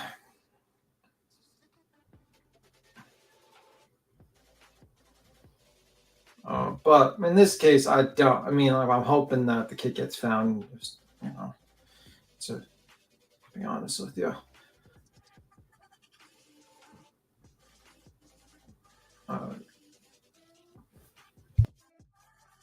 Introduce himself. That's actually a very, very good question. Just in case somebody runs into him, how would Sebastian introduce himself? If you start a conversation with him, he would more than likely introduce him like I've taught him to introduce himself. He would tell you his first and last name. Hi, I am Sebastian Rogers. Or if he's not comfortable with you, he might just tell you his first name. Okay. But he'll still introduce himself as Sebastian. He wouldn't use some sort of nickname or anything else? No, he never liked any of the nicknames I gave him. What were some of the nicknames that you would give him? I like to call him my Padawan, and he really didn't appreciate that. He thinks he's a Jedi Knight. Yeah. He's just not on the council yet. So, that's one of the things. Okay. So just in case anybody's out there, now you know what not to call him. How's that? Don't make him pull out the lightsaber. Don't let him do that. God forbid. Don't do that. Okay. Michelle says, amen. Tell him Seth. Marlena says, did Sebastian ever go by Seb? No. Okay. That's good to know as well. 865 Picker. Thank you so much. Sebastian's glasses arm connect to the top to frame. Kid in pic glasses at the moment connects in the middle of the frame. I see what they're saying. The glasses, where the frame is attached. I guess usually the arm of the glasses are attached to the top of the frame, but in this particular photo, I believe last year he went through, because normally when he gets glasses, he gets 2 frames at least. Yeah. Because I personally remember Katie asking me, I think we replaced his glasses 6 times last year. Wow. So 6 times. I mean, wait. So it's 6 times, meaning they just kept breaking 6 times in a row, or like he just wanted to change his swag a little bit. The look, He falls asleep with him in the bed and then rolls over on him. I mean, he's a kid. Yeah. He's out there playing gym class, and a couple times I think he's taken a basketball to the face, and we've had to replace his glasses before. Okay. He doesn't understand that glasses cost a lot, but what kid does? Yeah. True. An active kid, they're gonna go through, and they wear glasses every day. They're gonna be going through some glasses. That's some real talk. Flower, thank you so much. Seth, have you ever met Katie's mother or sister? That's a good question. Yeah, we're not gonna talk about that. Okay. Of course, he's met them. Yeah. Okay. It's been like 12 years since I've met any of their family, and right after the divorce, there was no reason for us to really keep in contact. Makes sense. I just know that there's a lot of speculation and questions about all the this photo and all that too. So I get it though. And respectfully to your group, Pascal, it's going to feel like a big change, but we have to prove to each other as we're talking in different venues that we are committed to focusing on Sebastian. And any conversation that goes from Seth to Chris and Katie, or from Chris and Katie about Seth, it's just not productive. Yeah. No, and I agree. I 110% agree. Go ahead, Seth. I agree. I mean, so did y'all catch that? He's like, so we're not going to answer that. We're not going to answer that. And Seth goes on to answer it. And then he continues on after he says not to. He's like, we're not going to, he tries to shut it down. Seth continues to go on and tell them, oh, well, I haven't seen him in 12 years since we split up.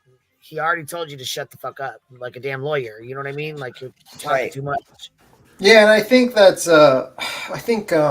Pascal kind of knows that. And sometimes he kind of directs his question at Seth, expecting Seth to answer, even though like Tony tries to jump in the middle. Because he's been talking to Seth this whole time. So now you're talking to a grown man, to what I'm saying, that he's been talking to, and now he wants some other dude to answer for him. You know what I mean? Yeah. It'd be like me saying, "Hey, Voices, you gonna speak for B Tim today? You're up here with me. You gonna speak for her? Oh God, B Tim would have heart failure if I did that shit. Well, you could do it. You can speak for me, and then you start cursing. Oh man, no. You know what? There's a few people no, thank you. B Tim thinks this content creator, and then you just go off. Oh Lord, have mercy. Yeah, no. We're gonna make sure we take those meds so that shit doesn't happen. Like, oh God. But anyway, it's crazy.